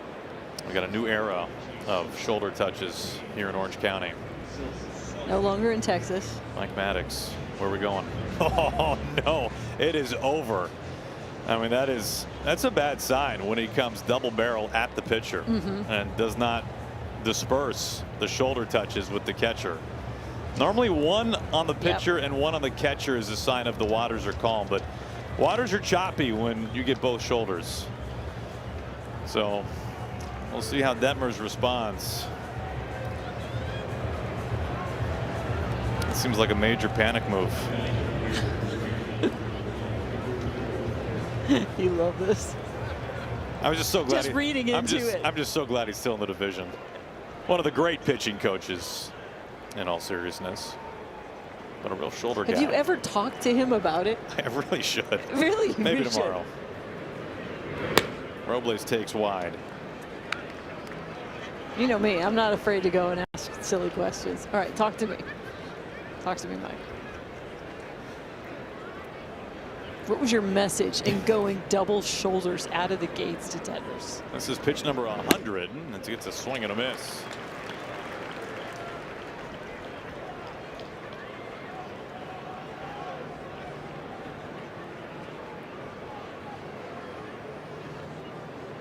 Crawford, the runner at first base, 1 down.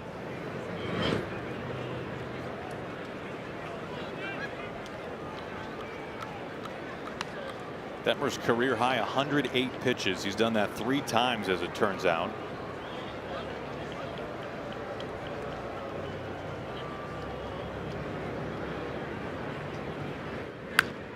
This is shoved down the line and into the crowd.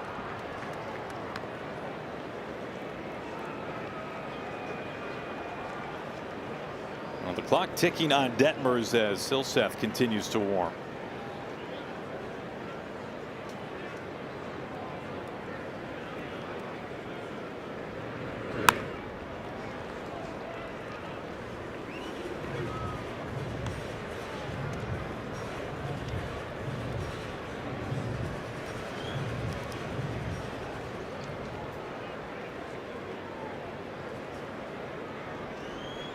Mariners are hoping he's starting to wear down a little bit here. Can Robles find something fat over the plate? Crawford will lead it first. There he goes. A throw to first. Shot well. And J.P. Crawford is out at second.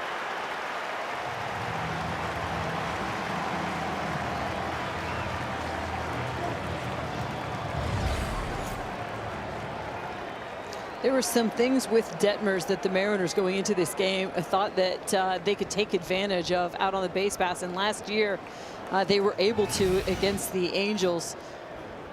And talking with Eric Young, the first base coach, said, and even if he changes things up, that's a win for us too, because he's going to have to change things up.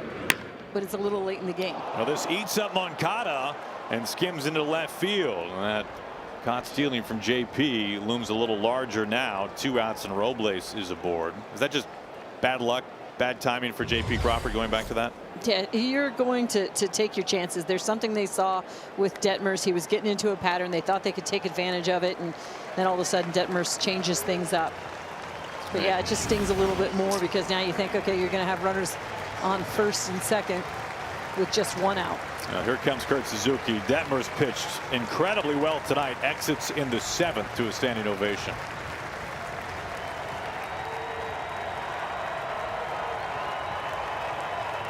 Well, let's say the Mariners saw what Reed Detmers looks like at his best. He was terrific tonight. He was. We did see the 4 walks. The Mariners not able to take advantage of it, but give him a tip of the cap to get to 104 pitches in just his 2nd start of the season. In regards to first pitch strikes, he really wasn't jumping out on top of the Mariners. Just 11 for 26 on the evening. He gives way to Chase Silseth. All right, small sample size, but he's kind of flipped things around. You know, we just saw all of that fastball speed from Detmers, and so far this season we've seen a lot of the sweeper, split finger, and 2-seamer from him. Well, there's the splitter on the first pitch to Cole Young. Mariners have the go-ahead run at first base with some good speed in Robles. 2 outs, top of the 7th.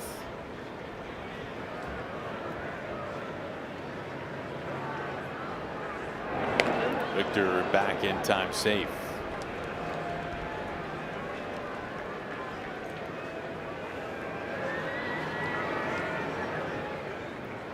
Mariners have 3 of the 4 hits combined in this game. Way outside.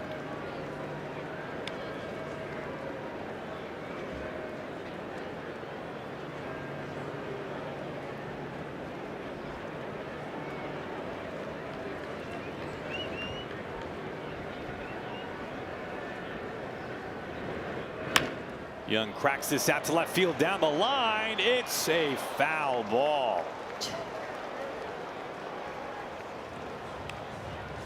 Did you hear my disgust? Great swing, great pitch. I mean, that ball was off the plate from Silseth. Splitter, good movement on it. He put a great swing on it and just missed changing this game.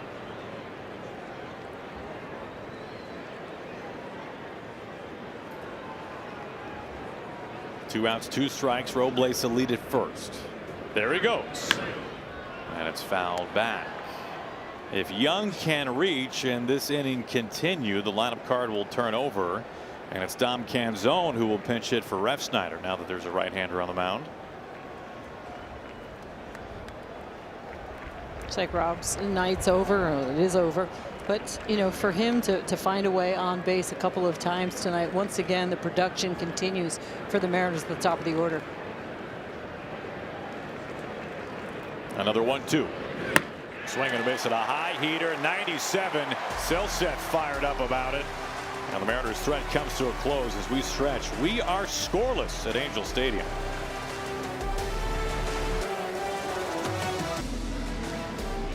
Mariners TV is presented by the Washington Lottery. Washington's lottery helps fund the Washington Grant. Free money for college training or apprenticeships.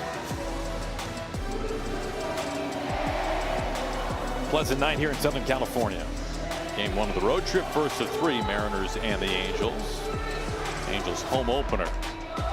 And it is neck and neck. A scoreless tie beginning the bottom of the 7th. Brian Wu, a big reason why. A Bay Area kid, and when he is pitching in his hometown state, he has been electric. These numbers include his performance tonight. 26 starts, Ange, and an ERA not too far north of 2.5. Yeah, he seems to really like the warm weather down here. Look at that, 13-2, the strikeout rate at 26%. How's he getting it done tonight through 6 innings? Well, most of it's the four-seam fastball, but got 5 strikeouts swinging, 1 looking. But I really like the fact that he worked ahead tonight, and once he got ahead, he went to work, and we saw a bunch of different pitches to get to strike 3. It wasn't just all the 4-seam fastball. We saw the 2-seam fastball as well, and the sweeper, which we said would play a critical role tonight, has. Even if it wasn't for a whole bunch of strikeouts, although he did get the Moncada with the sweeper, he got a lot of weak contact tonight on it. He's back out there to begin the 7th. Rivas has taken over at third base.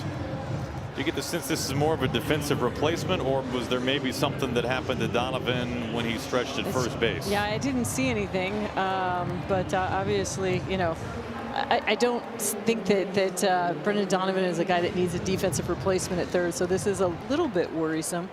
But going back to last inning for Brian Wu, that 6th inning, he needed just 5 pitches, and that's why he's able to come back out here for the 7th. That was huge. And that was incredible. Johnwell leading things off, takes ball 1. Now, a lot of fastballs as usual, but more sweepers than we saw in his last start, almost a quarter. Off the hands, and it stays fair. Right behind the bag, pops up for Naylor, and another quick out. And again, in that conversation with Trent Blank before this game, he was saying, you know, it's not just throwing the sweeper, but it's the conviction that he needs to be able to throw those secondary pitches with. You know he has that conviction with the fastball, but when Cal, I want to say puts his fingers down, but when he pushes the buttons, you know, for the sweeper or for the changeup, he's got to have that same conviction for those other pitches. Tonight, he had that.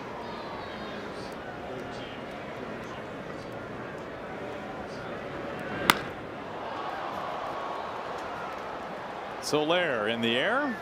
Julio. Well, the Mariners have 27 value games this year, which means you can score seats for less than $12 to select games all season long. The first value game comes up Monday, April 13th. Astros will be in town. You can get tickets for that game. You can also see the complete value game schedule by going to mariners.com/value games. The last 5 outs recorded by Wu, he has not required any more than 2 pitches. Which I guess I just put some pressure on him here. Strike 1 to Moncada. Bullpen is up for the Mariners. 2 outs, nobody on, and a scoreless tie.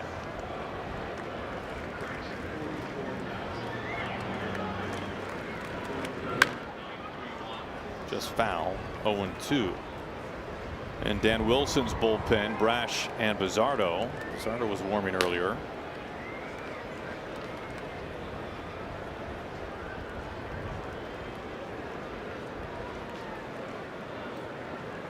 Moncada struck out twice so far tonight.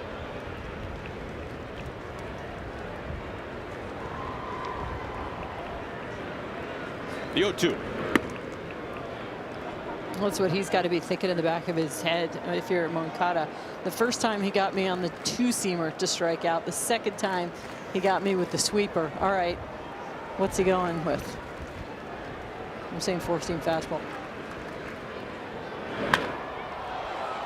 Fly ball, pretty routinely hit. Robles calling for it, and Julio makes the catch. Brian Wu, another masterclass. He allows 3 base runners over 7 scoreless innings.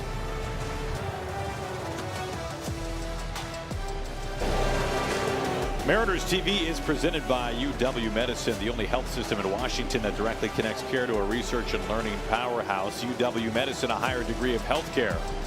And by your local Ford dealer, home of the F-150, America's best-selling truck for 49 years.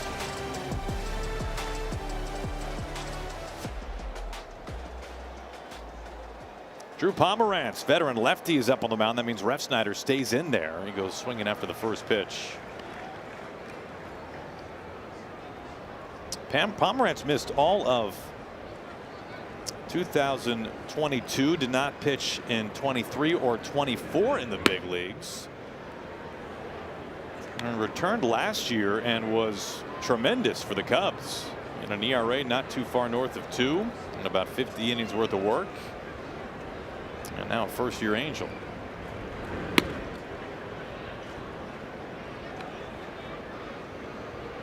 I told my oldest when he went off to college, learn how to make 2 things well. All right, just two things well, and that's Pomeranz. Throws the 4-seamer and the knuckle curve. He's got 2 pitches, but he does them both really well. This is up there a long time. Refsnyder retired. Any 2 things he wanted was up to him. Well, I told him not breakfast. That doesn't count. That's fair. That's some good advice. Bring a gal over to your place and say, I know how to make breakfast really well. You know, chocolate chips in your pancakes or blueberries? That might count as 2 right there. Here's Cal.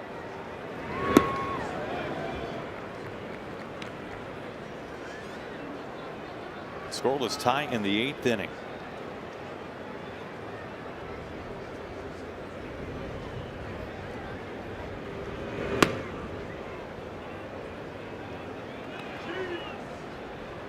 Talks about Cal not getting a whole lot of at-bats at the WBC. One thing that's really, you know, we'll see if it can help him here in the late innings. He saw a lot of pitches tonight. He might be over, but he saw 20 pitches. And that probably is why Detmer's, you know, got so gassed in this game as well. 20 alone, just to Cal. Detmer's going 6 2/3 scoreless tonight. Good count here for Cal. He takes ball 4. Go ahead run reaches with 1 out in the 8th inning. That's the 5th walk drawn tonight by the Mariners.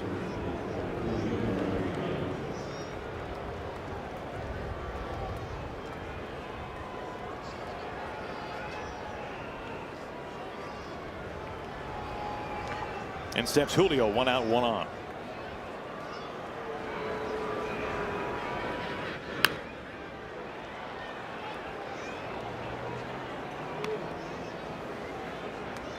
Neither side has had many opportunities at all. The Angels have not had an at-bat with a runner in scoring position. The Mariners are 0 for 2. You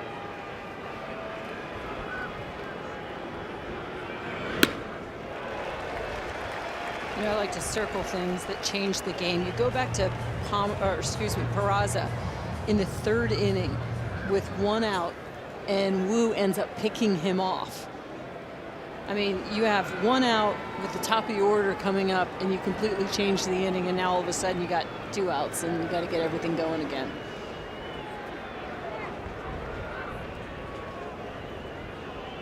Brian Wu helping himself out tonight in a critical situation.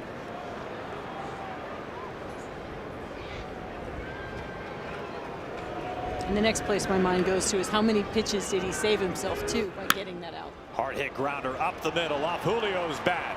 That moves Cal Raleigh into second, and the Mariners have something brewing here. 1 out and 2 on.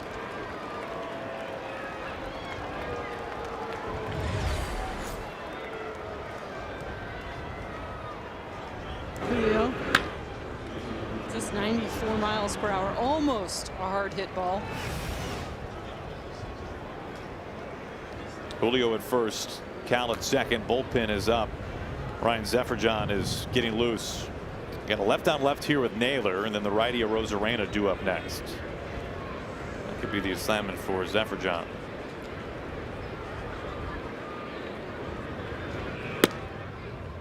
Inside ball 1 to Naylor.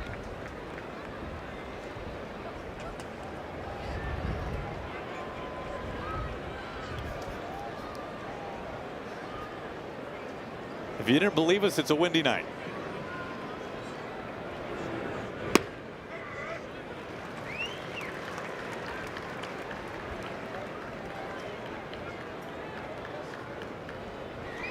Joe Adell out there in right field, you're like, I'm not going to go to try to track that thing down.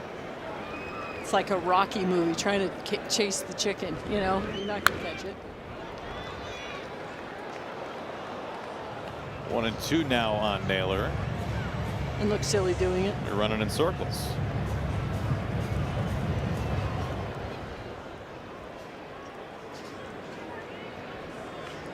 Now prime spot here for the Mariners as time is called by Naylor. Randy due up next. The teeth of the order in the 8th inning. And one of the rare times for either side tonight with a man in scoring position. Mariners trying to cash in and be the first to do so.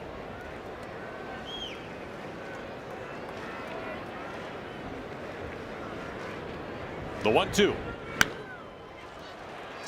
Popped up. On the infield fly. Peraza makes the catch, 2 outs. Let's see what Suzuki wants to do.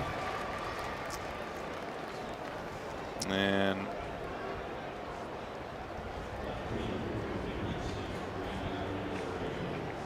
here is Randy. Looks like it'll be Pomeranz.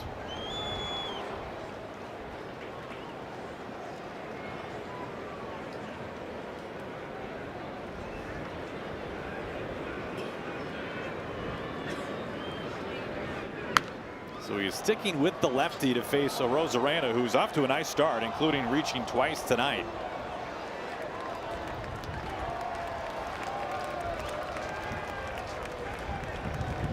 Randy's another one that's trying to find his timing a little bit with the fastball, but he's been stinging breaking balls. In fact, his single was against a curve. That's a hard hit ball that ticks in and out of the glove of Pomeranz, who gets to it quickly and throws a dart to first base. He really recovered well and made a strong throw on the money. The Mariners spoil a chance. They strand 2.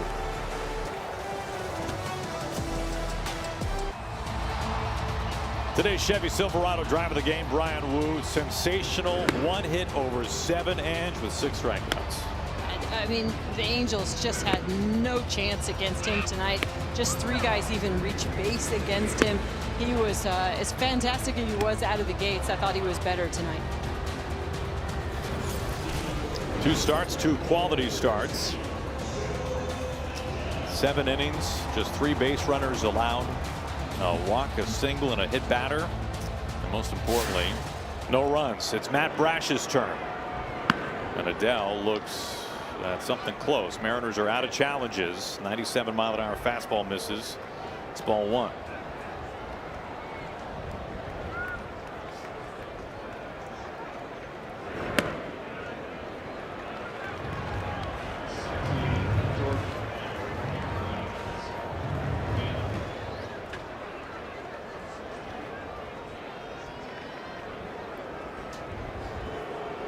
Cal going out for a visit after the first 2 fastballs missed to Adele.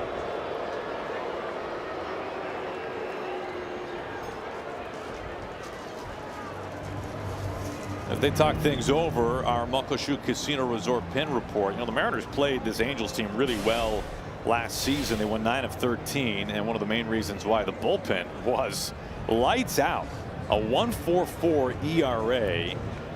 Last season against the Halos. That's about as good as it gets. They were fantastic. On the other side, the Mariners really beat up the Angels bullpen, and part of the reason, part of the the guys that they beat up was Detmers. They absolutely killed Detmers coming out of the pen. They had him for an ERA over 11, but he had their number tonight as a starter.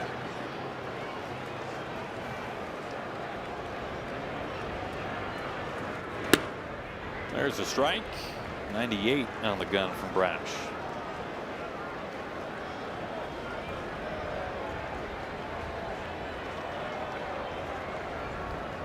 Six, 7, and 8 due up for the Angels as Brash gets back in the count.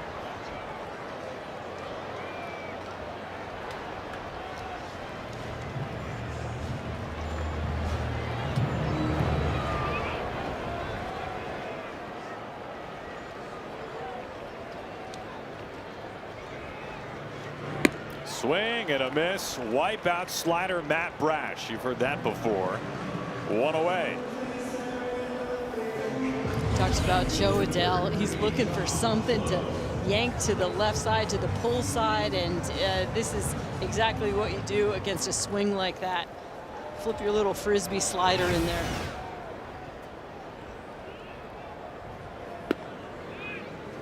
There's the strike to Josh Lowe.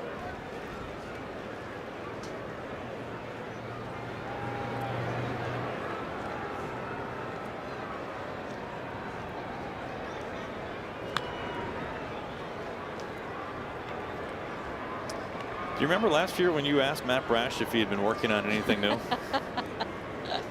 Does this ring a bell? It was such a funny thing. He's like, no, not really. Except I did add a changeup. It's like, oh. And a good one at that. He goes around 97 in the back of that changeup from Brash. Yeah, this is when Brash came back from Tommy John when we were in Arlington. Well, you see that changeup at 91, and then he comes back with that 97-mile-per-hour fastball with movement. Good luck. Oh, yeah, and by the way, in the back of your head, just like Adele's going to be punching the pillow thinking about tonight, he's got that slider. Here is O'Hoppe. There is the slider. Brash. Brash, the first 2 pitches were balls with fastballs, and Cal goes out to have a talk. It's been nothing but strikes since. See where he goes here. This time gets a piece of that slider. So Cal, the strike whisperer.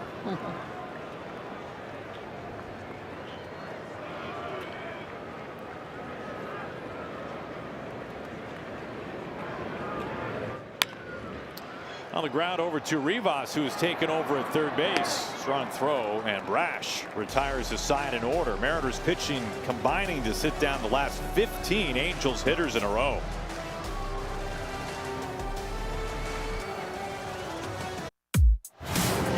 Ichiro Replica Statue Night is coming up on Friday, April 10th. Don't miss your chance to score a replica of the iconic statue coming soon to T-Mobile Park. Available to the first 40,000 fans, plus 20 lucky fans will get a replica signed by Ichiro himself. Mariners.com/tickets. How crazy is it that today, 25 years ago, Ichiro made his major league debut? Oh, is that right? Yeah. How about that? Today, 25 years ago. This is what's crazy, because Codify Baseball had it on. It'll be Twitter forever for me, whatever it's called, X. That he had 3 hits in his first 10 major league at bats and never dropped below 300 for the rest of his career. Incredible. I mean, that truly is unbelievable. But if you know anything about Ichiro, I guess it's not. All right, so the Angels go to their first-year closer, Jordan Romano. 2-time All-Star years ago with the Blue Jays. He is from Canada. Pitching here in a scoreless 9th as Leo Rivas gets his first at-bat. He took over not all that long ago for Brendan Donovan. And we're still not exactly sure the reasons for Donovan leaving.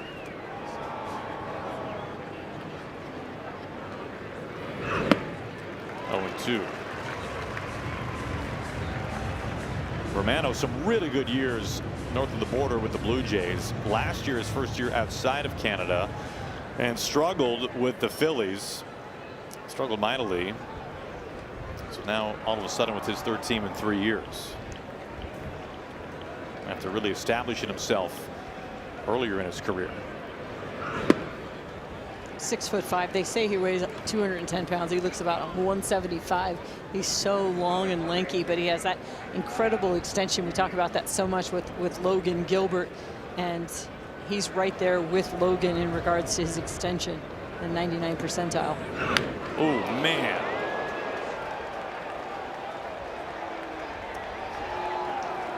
Rivas shaking his hand. Did that hit his hand or the bat? Or did it get both? I'm hoping it got the knob of the bat for the sound that it made, because that was quite literally sound like a crack of the bat. Well, with how much he chokes up, yeah. Rivas is the perfect guy to get a good look at that. I mean, he chokes up so much that it didn't even hit the knob of the bat. It hit his finger and the bottom part of the bat. Not the knob of the bat. Let's take a closer look here. The last couple inches and his finger of the bat. Looks like it hit the bat, then his hand.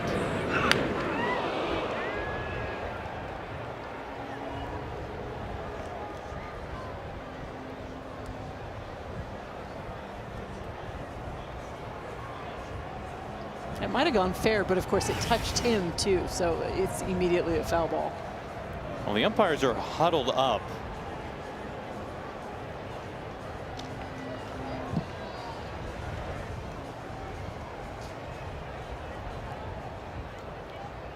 Adrian Johnson, our crew chief.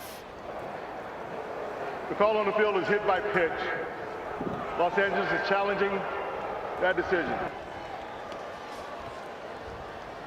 All right, so the umpires getting together to confirm what the call was.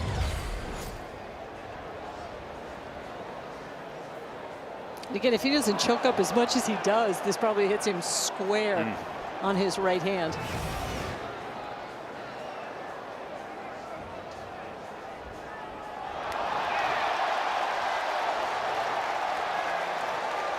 It sounded like it hit the knob, or it sounded like it did a lot of damage to him, and it clearly hits the knob first.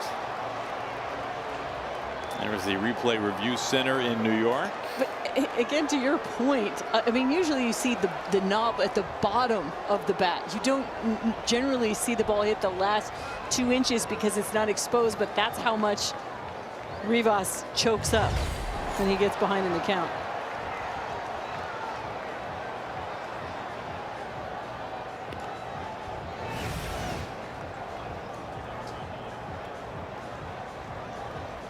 Meanwhile, our camera crew cannot find Brendan Donovan in the dugout, so it makes you wonder if obviously there's something going on with Donovan, why he left the game, which would make more sense. And Brad Adam does not see him in the dugout either. The only thing that can come to mind is when he stretched at first base. Yeah, he tried to leg out what would have been an infield single, and he had a long stretch and might have hit the bag awkwardly. That's the only thing that we can really draw on. We haven't seen him since then. No doubt we will hear from Dan about that. And for somebody who did not always hit a gap and was often trying to beat out singles in the infield, I can say there's a million different ways you can hurt yourself reaching for that last stride. I mean, you can crunch a ligament in your ankles, you can, you know, mess up your knees, you can pull your hamstring, quads, you know. Let's hope if he is hurt, that's something minor. After review, the call on the field is overturned. It is a foul ball. The ball hit the bat, the knob of the bat, and then it hit the batter's hand, therefore making it a foul ball. That was a good explanation by our crew chief, Adrian Johnson. So originally ruled a hit by pitch and challenged by Kurt Suzuki and the Angels. So Rivas putting the gloves back on and heading back to the batter's box. And again, even if this ball would have hit the bat and gone fair, it did touch him. So therefore, it's automatically a foul ball, and it touched him with him standing in the batter's box. So he is not out. It's a foul ball.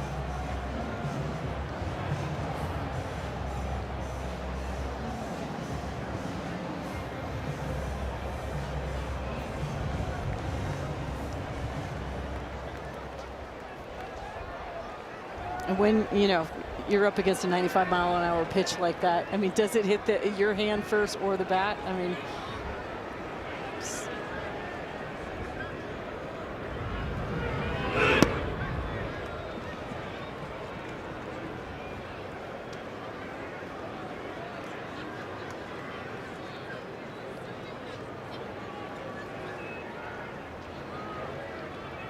Two-two.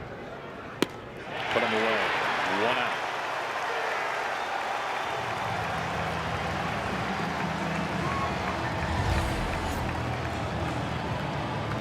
Is it four-seam fastball, 94, middle in?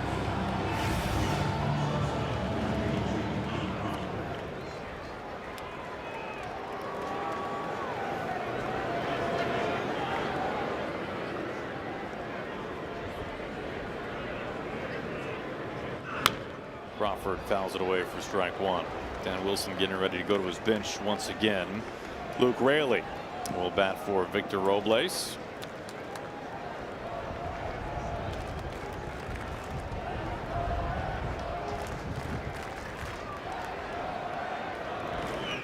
Ooh, boy, watch out. 94 up and in.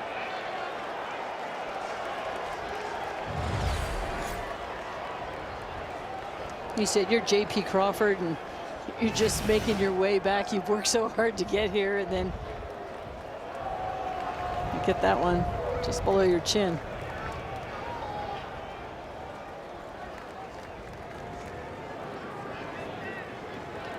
Cal started back with the beard. and immediately has gone to mall top mustache.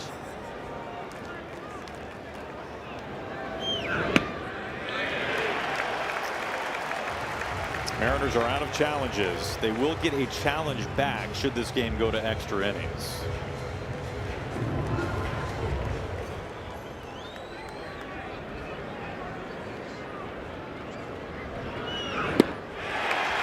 Back-to-back strikeouts from Romano.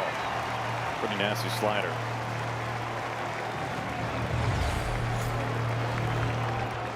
And it wasn't until he got him there with 2 strikes that he shows that pitch. And JP, we talked about his strike zone being so good, but the bottom falls out of that one. And that slider looks so good, looks just like his fastball right there at the bottom of the zone, and then just drops out of it. The ball was carrying to right field. Is that what you were saying? It was. All right. Well, here's Luke Raley. His first at bat. Pinch hitting for Robles with the righty Romano on the mound. Luke off to a fantastic start. He's really been on the fastball.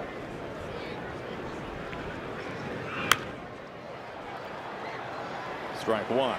Romano strike one to all 3 batters he's faced. Luke already with 3 home runs in just 5 games. Yeah, remember, you see the numbers there. He hit 4 in, I think it was 73 games last year. So 4 of all of last season. Trying to get geared up for a high fastball to 95.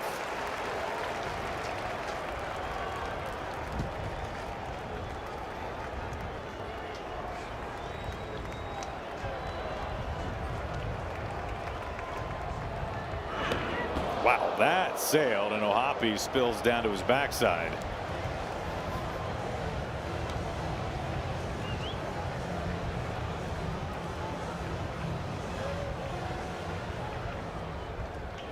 Ohapi just might want to let it go next time. Nobody on base. It's like, what am I doing? Why do I even try? The 1-2. He does not go, does not bite on the slider.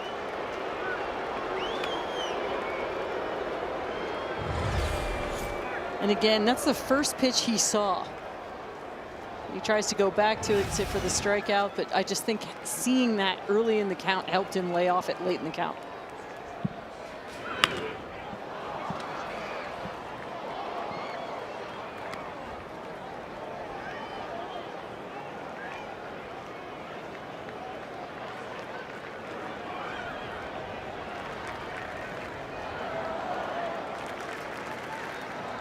Scoreless tie, top of the 9th inning, 2 outs. The 2-2. This is caught by Neto. Romano retires the side in order. From one closer to another, Andres Munoz has the bottom of the 9th inning.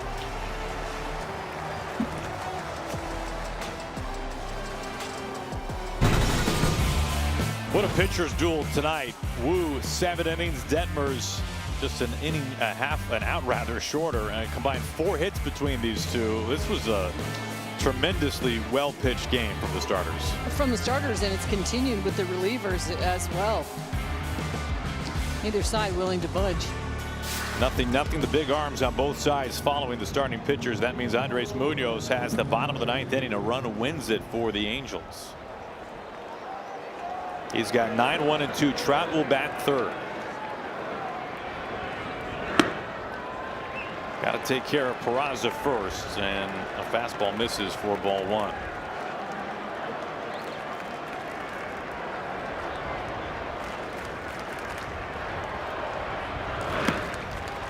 No chance on that slider. I mean, that's just how filthy he is. He doesn't get the strike. You know, it's ball 1 on the fastball, but it sets up the slider for the next pitch.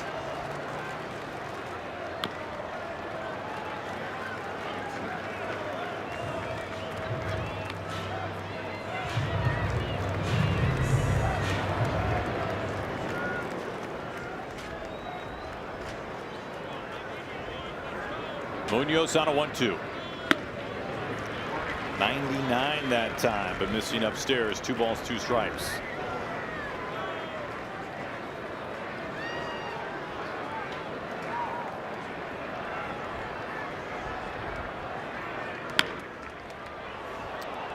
Foul ball over to Rivas at third.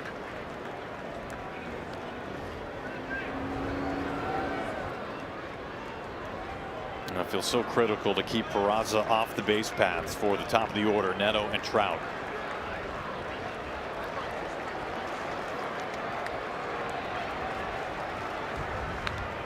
He cut that ball off the end of the bat. We talked about how earlier in the game in that 3rd inning how it changed. Just being able to pick Peraza off of first base once he did reach before the top of the order. He is so far out in front of that slider.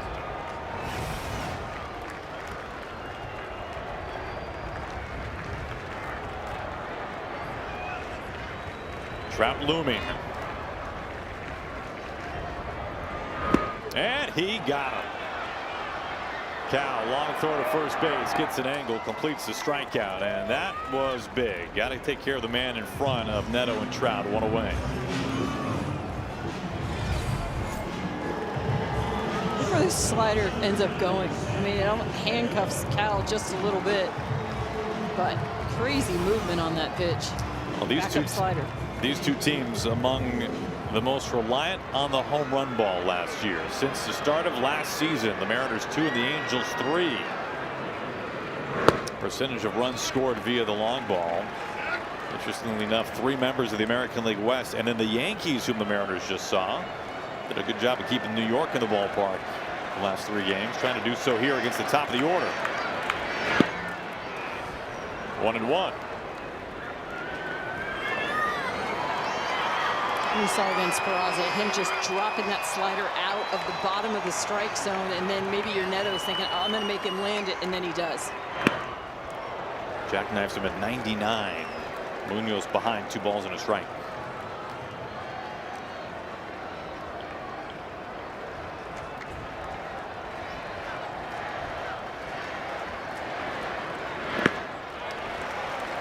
Three and 1.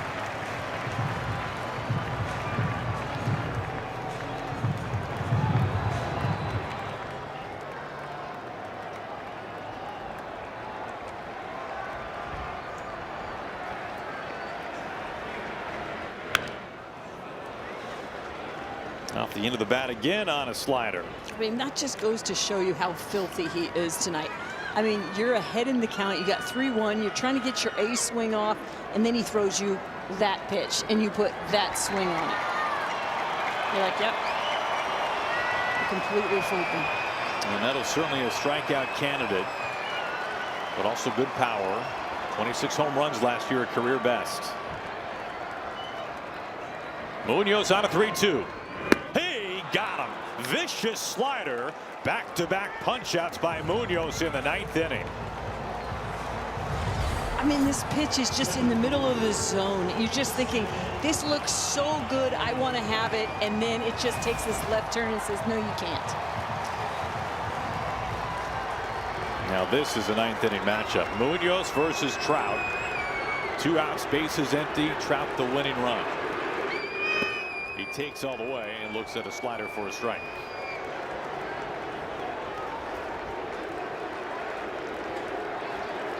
Surprisingly low number of at-bats for Trout against Munoz in his career.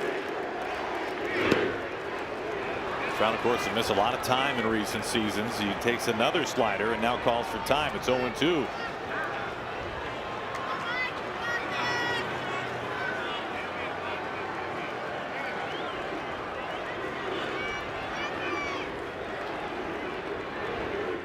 He blows his doors off at 100 miles an hour. Andres Munoz, a dominating 9th, strikes out the side in order. We are going to extras.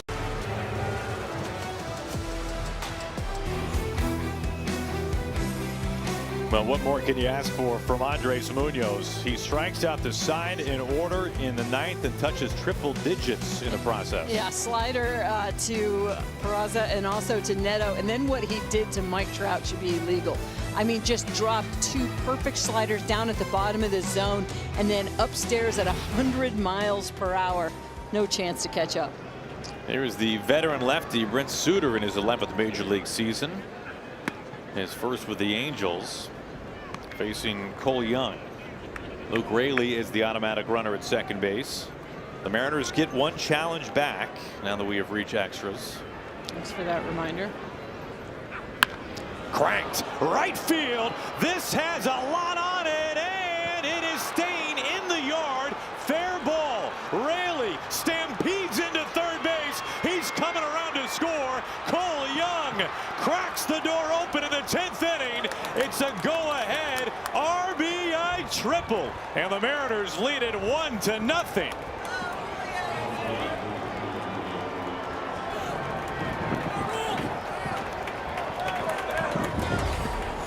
Tremendous at bat. Hunting at the bottom of the zone. He gets something on the inner half there, 2-seamer, and nearly puts this out of the park. And I liked what Luke Raley was doing. He went back to tag, make sure he was going to get to third, so that was the only reason why we saw him crossing home so late. But even with him going back to tag, that ball caroms off the wall in right field, and he's able to score. Infield in, Rev Snyder. Another left-on-left hit for Cole Young. He's just been absolutely fantastic. I love his approach. I love the fact that he's hunting. He's hunting early in counts, too. Well, this is cracked off the end of the bat. Suter throws a water balloon over to first base. Young stays put. It would not have broken. You're right. That's when you want your money back on. Here comes Cal.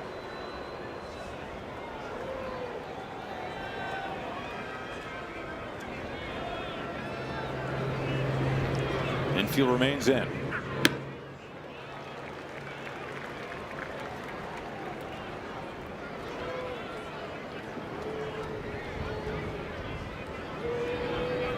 And Cal Raleigh calls time. Cal Raleigh doesn't have a hard hit ball yet this year. Last season against the Angels, he had a hard hit rate of 45%. This would be an excellent time for one with the infielder.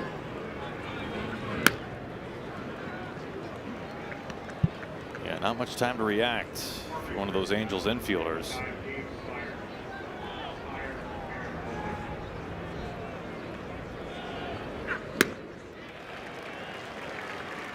Inside Dan Wilson's bullpen. Gabe Spire is up. Lefty bat Nolan Shonowell will lead things off in the bottom of the 10th. And then you've got Yohan Moncada 2 batters later. Neto quickly scampers back after playing in, and the wind making that a little more challenging. 2 outs. And then the other part of that is putting Yohan Moncada on the right side versus the left side. Little insurance over there at third base. Cole Young, RBI triple. They're putting Julio on. That's why Julio and Naylor are shaking hands at home plate.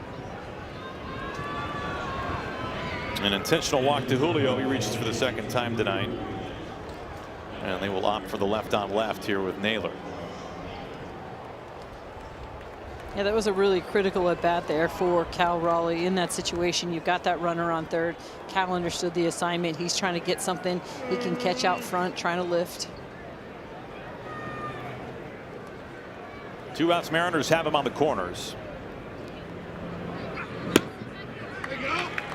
And Naylor wants to challenge this. Batters challenging strike ball.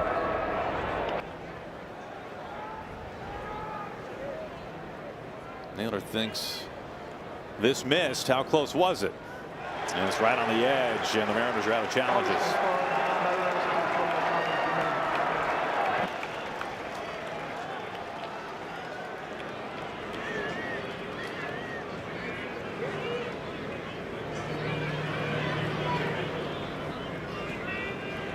such an important swing in baseball. 0-1 versus 1-0. You understand why.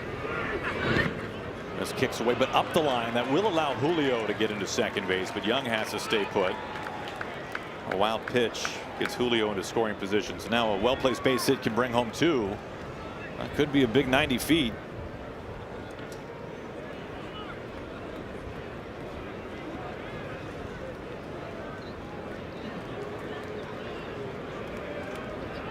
And O'Hoppe calling time.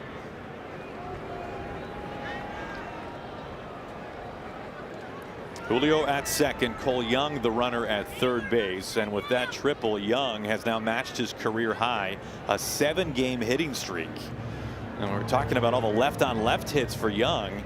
5 of his 9 hits have been against southpaws early on this year.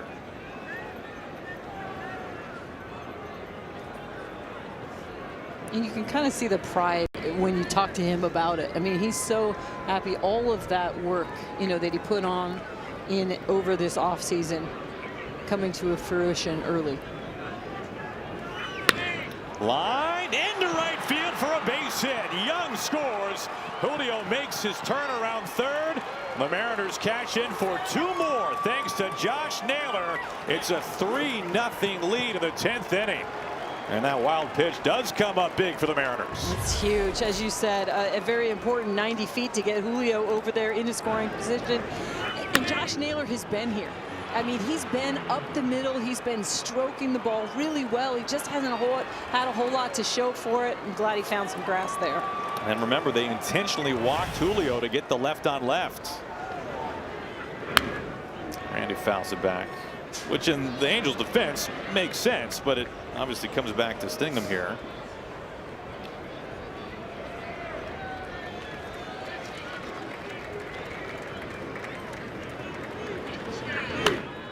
Shot foul.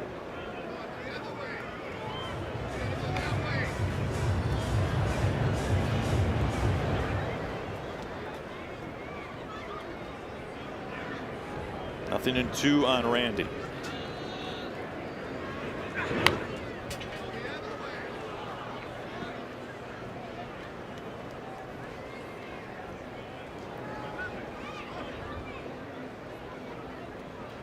Naylor with 2 big ribbies here in the 10th.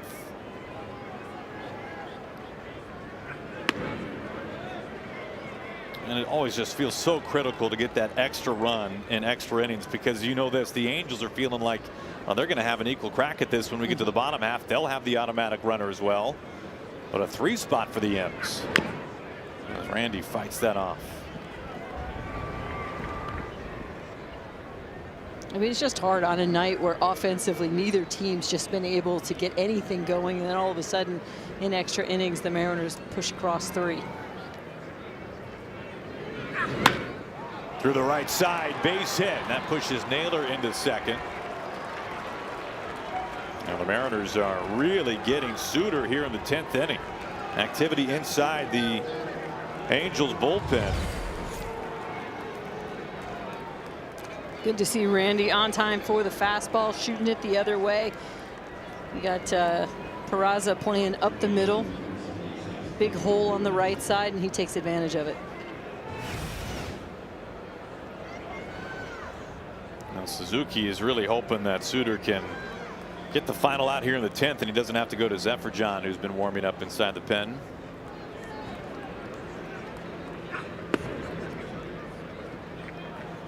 Ball 1 to Rivas.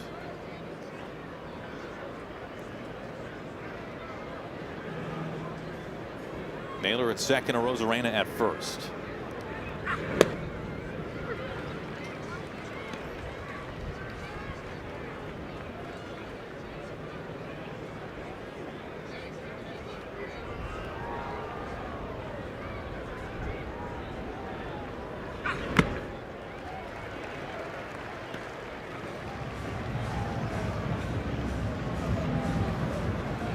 Rivas taking over for Brendan Donovan, who had to exit this game. No word yet as to why.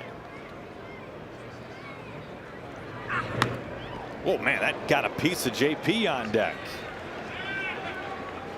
He says he's all right. That got him right down by the ankles. Hey, welcome back. Yeah, looks like hit it that way.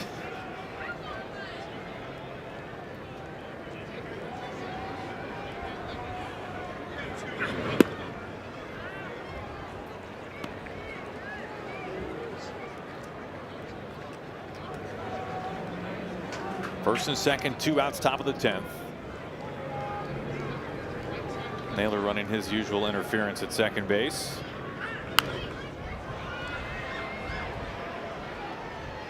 However real that might be.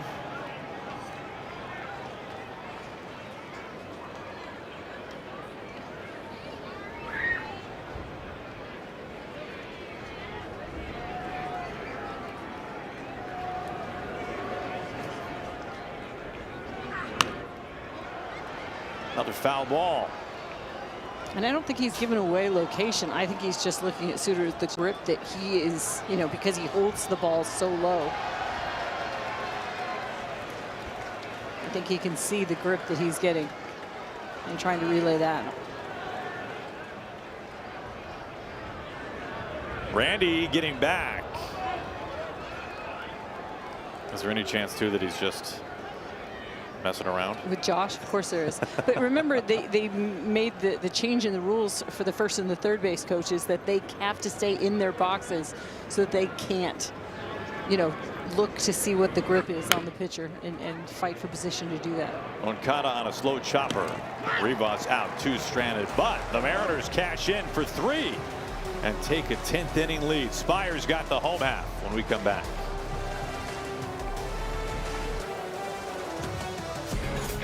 Two more games here at the Big 8. Tomorrow, it's Emerson Hancock, who pitched so brilliantly against the Guardians in his season debut back home against Jack Kohanowitz.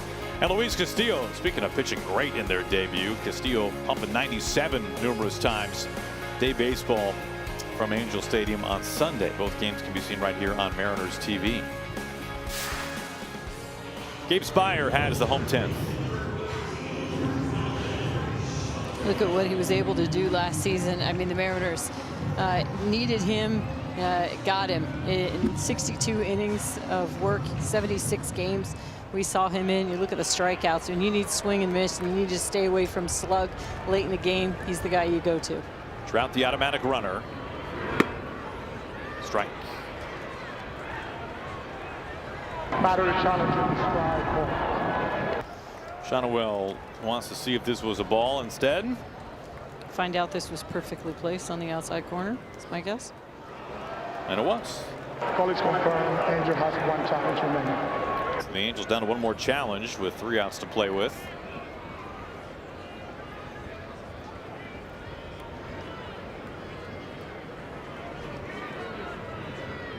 And really, for the Angels, any challenge is a good challenge at this point. Sure. I mean, right now, you know, you've got to find a way against Gabe Spire. Good luck, you know, to come away with 3 runs. You've got 2 challenges. Absolutely use them. Hard hit on the ground. Young is there, cut of the grass. 1 out. Trout advances into 3rd.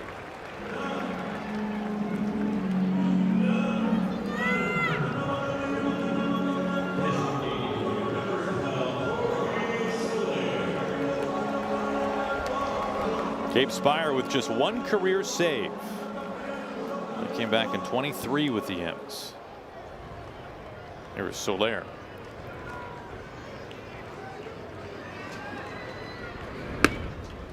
Pumps in a heater.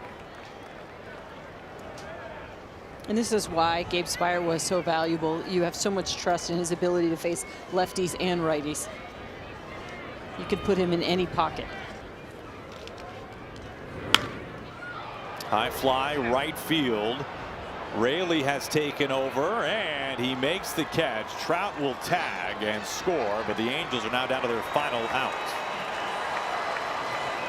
Sac fly, Soler.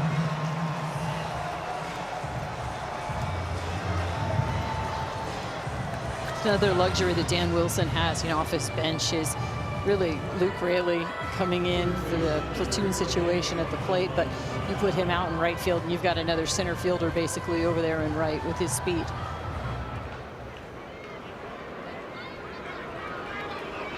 It's up to Moncada, 2 outs, nobody on.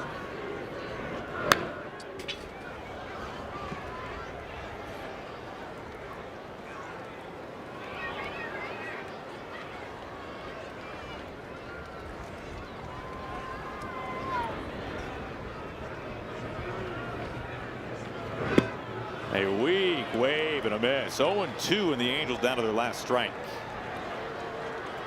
And guard.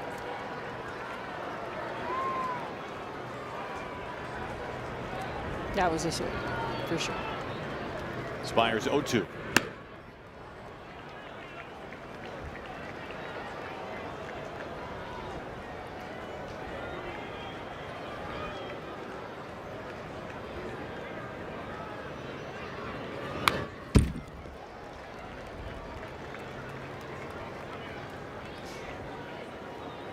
Both teams shut out through 9 innings. The Mariners a 3 spot in the top half. 1 out away. 2-2.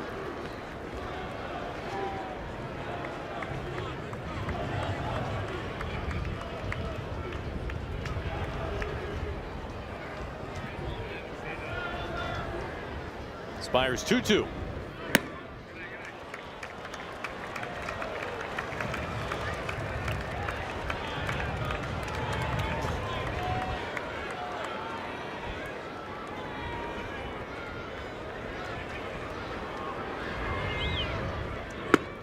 Strike 3 called. Ring him up. That's the ball game.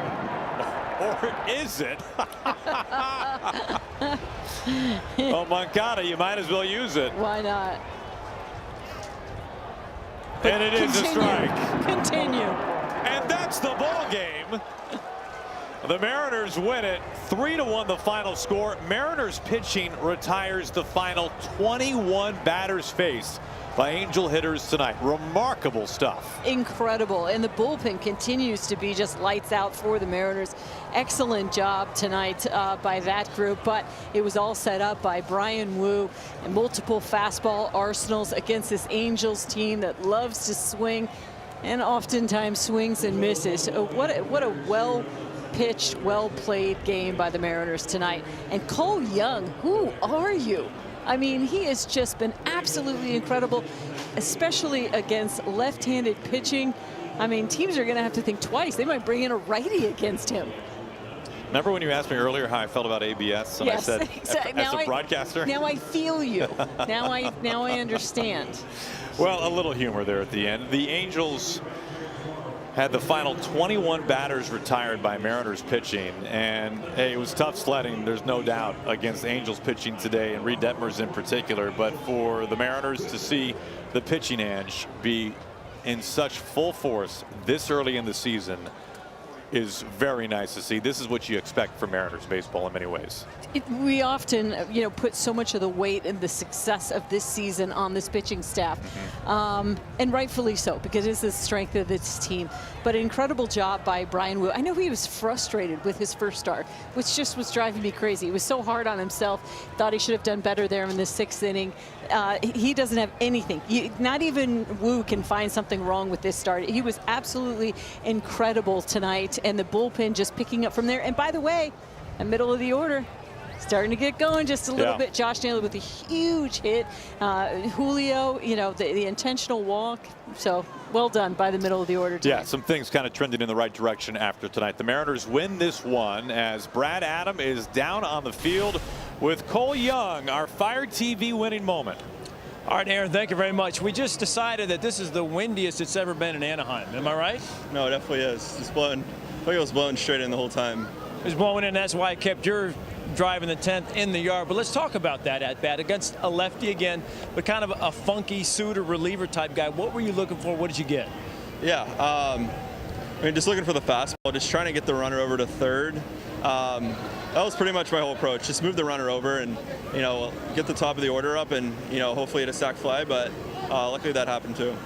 Hits the wall. Adele can't get it. It's rolling around. Rayleigh's coming back. I thought you might have passed Rayleigh on the bases. Were you looking at the ball? Or you looking at Rayleigh? What were you doing going around to third? Yeah, I was looking at Rails just to see if he was going to get waved home. And once he got waved home, just had to end up at third right there. We talked before the game, and I know you talked about at the homestand, your success you've had against lefties. It continues again tonight. All the work you put in the offseason, spring training, how nice is it to see the results on the field? Yeah, it's really nice. Like I said, it's just, you gotta stay disciplined against lefties. I think that's the biggest thing. And, just stick to my approach. But it's nice to go out here and help the team win. Also helping the team win. How about your starting pitcher tonight, Mr. Brian Wu? 7 pretty sparkling innings, just the 1 hit. How good was he tonight? I mean, that was unbelievable. It just felt like every time he was pitching, I didn't feel like the ball was going to get hit to me. It just felt like he was just in a groove, and yeah, he was electric. It's so much fun to watch. How about having your shortstop back? How much fun was that for you? That's awesome. He's so much fun to play with, and he's such a leader, and yeah, I love it. I'm so glad he's back. You guys are back, and it was a nice win. First road game, extras, get the first game of the set. We appreciate the time. Congratulations, my man. Thank you, appreciate it. All right, Cole Young getting it done tonight. The Mariners getting it done tonight, improving to 500 on the year in this big stretch against teams from the AL West. Mooney wins it, Spire saves it, and the Mariners take game 1 of the set.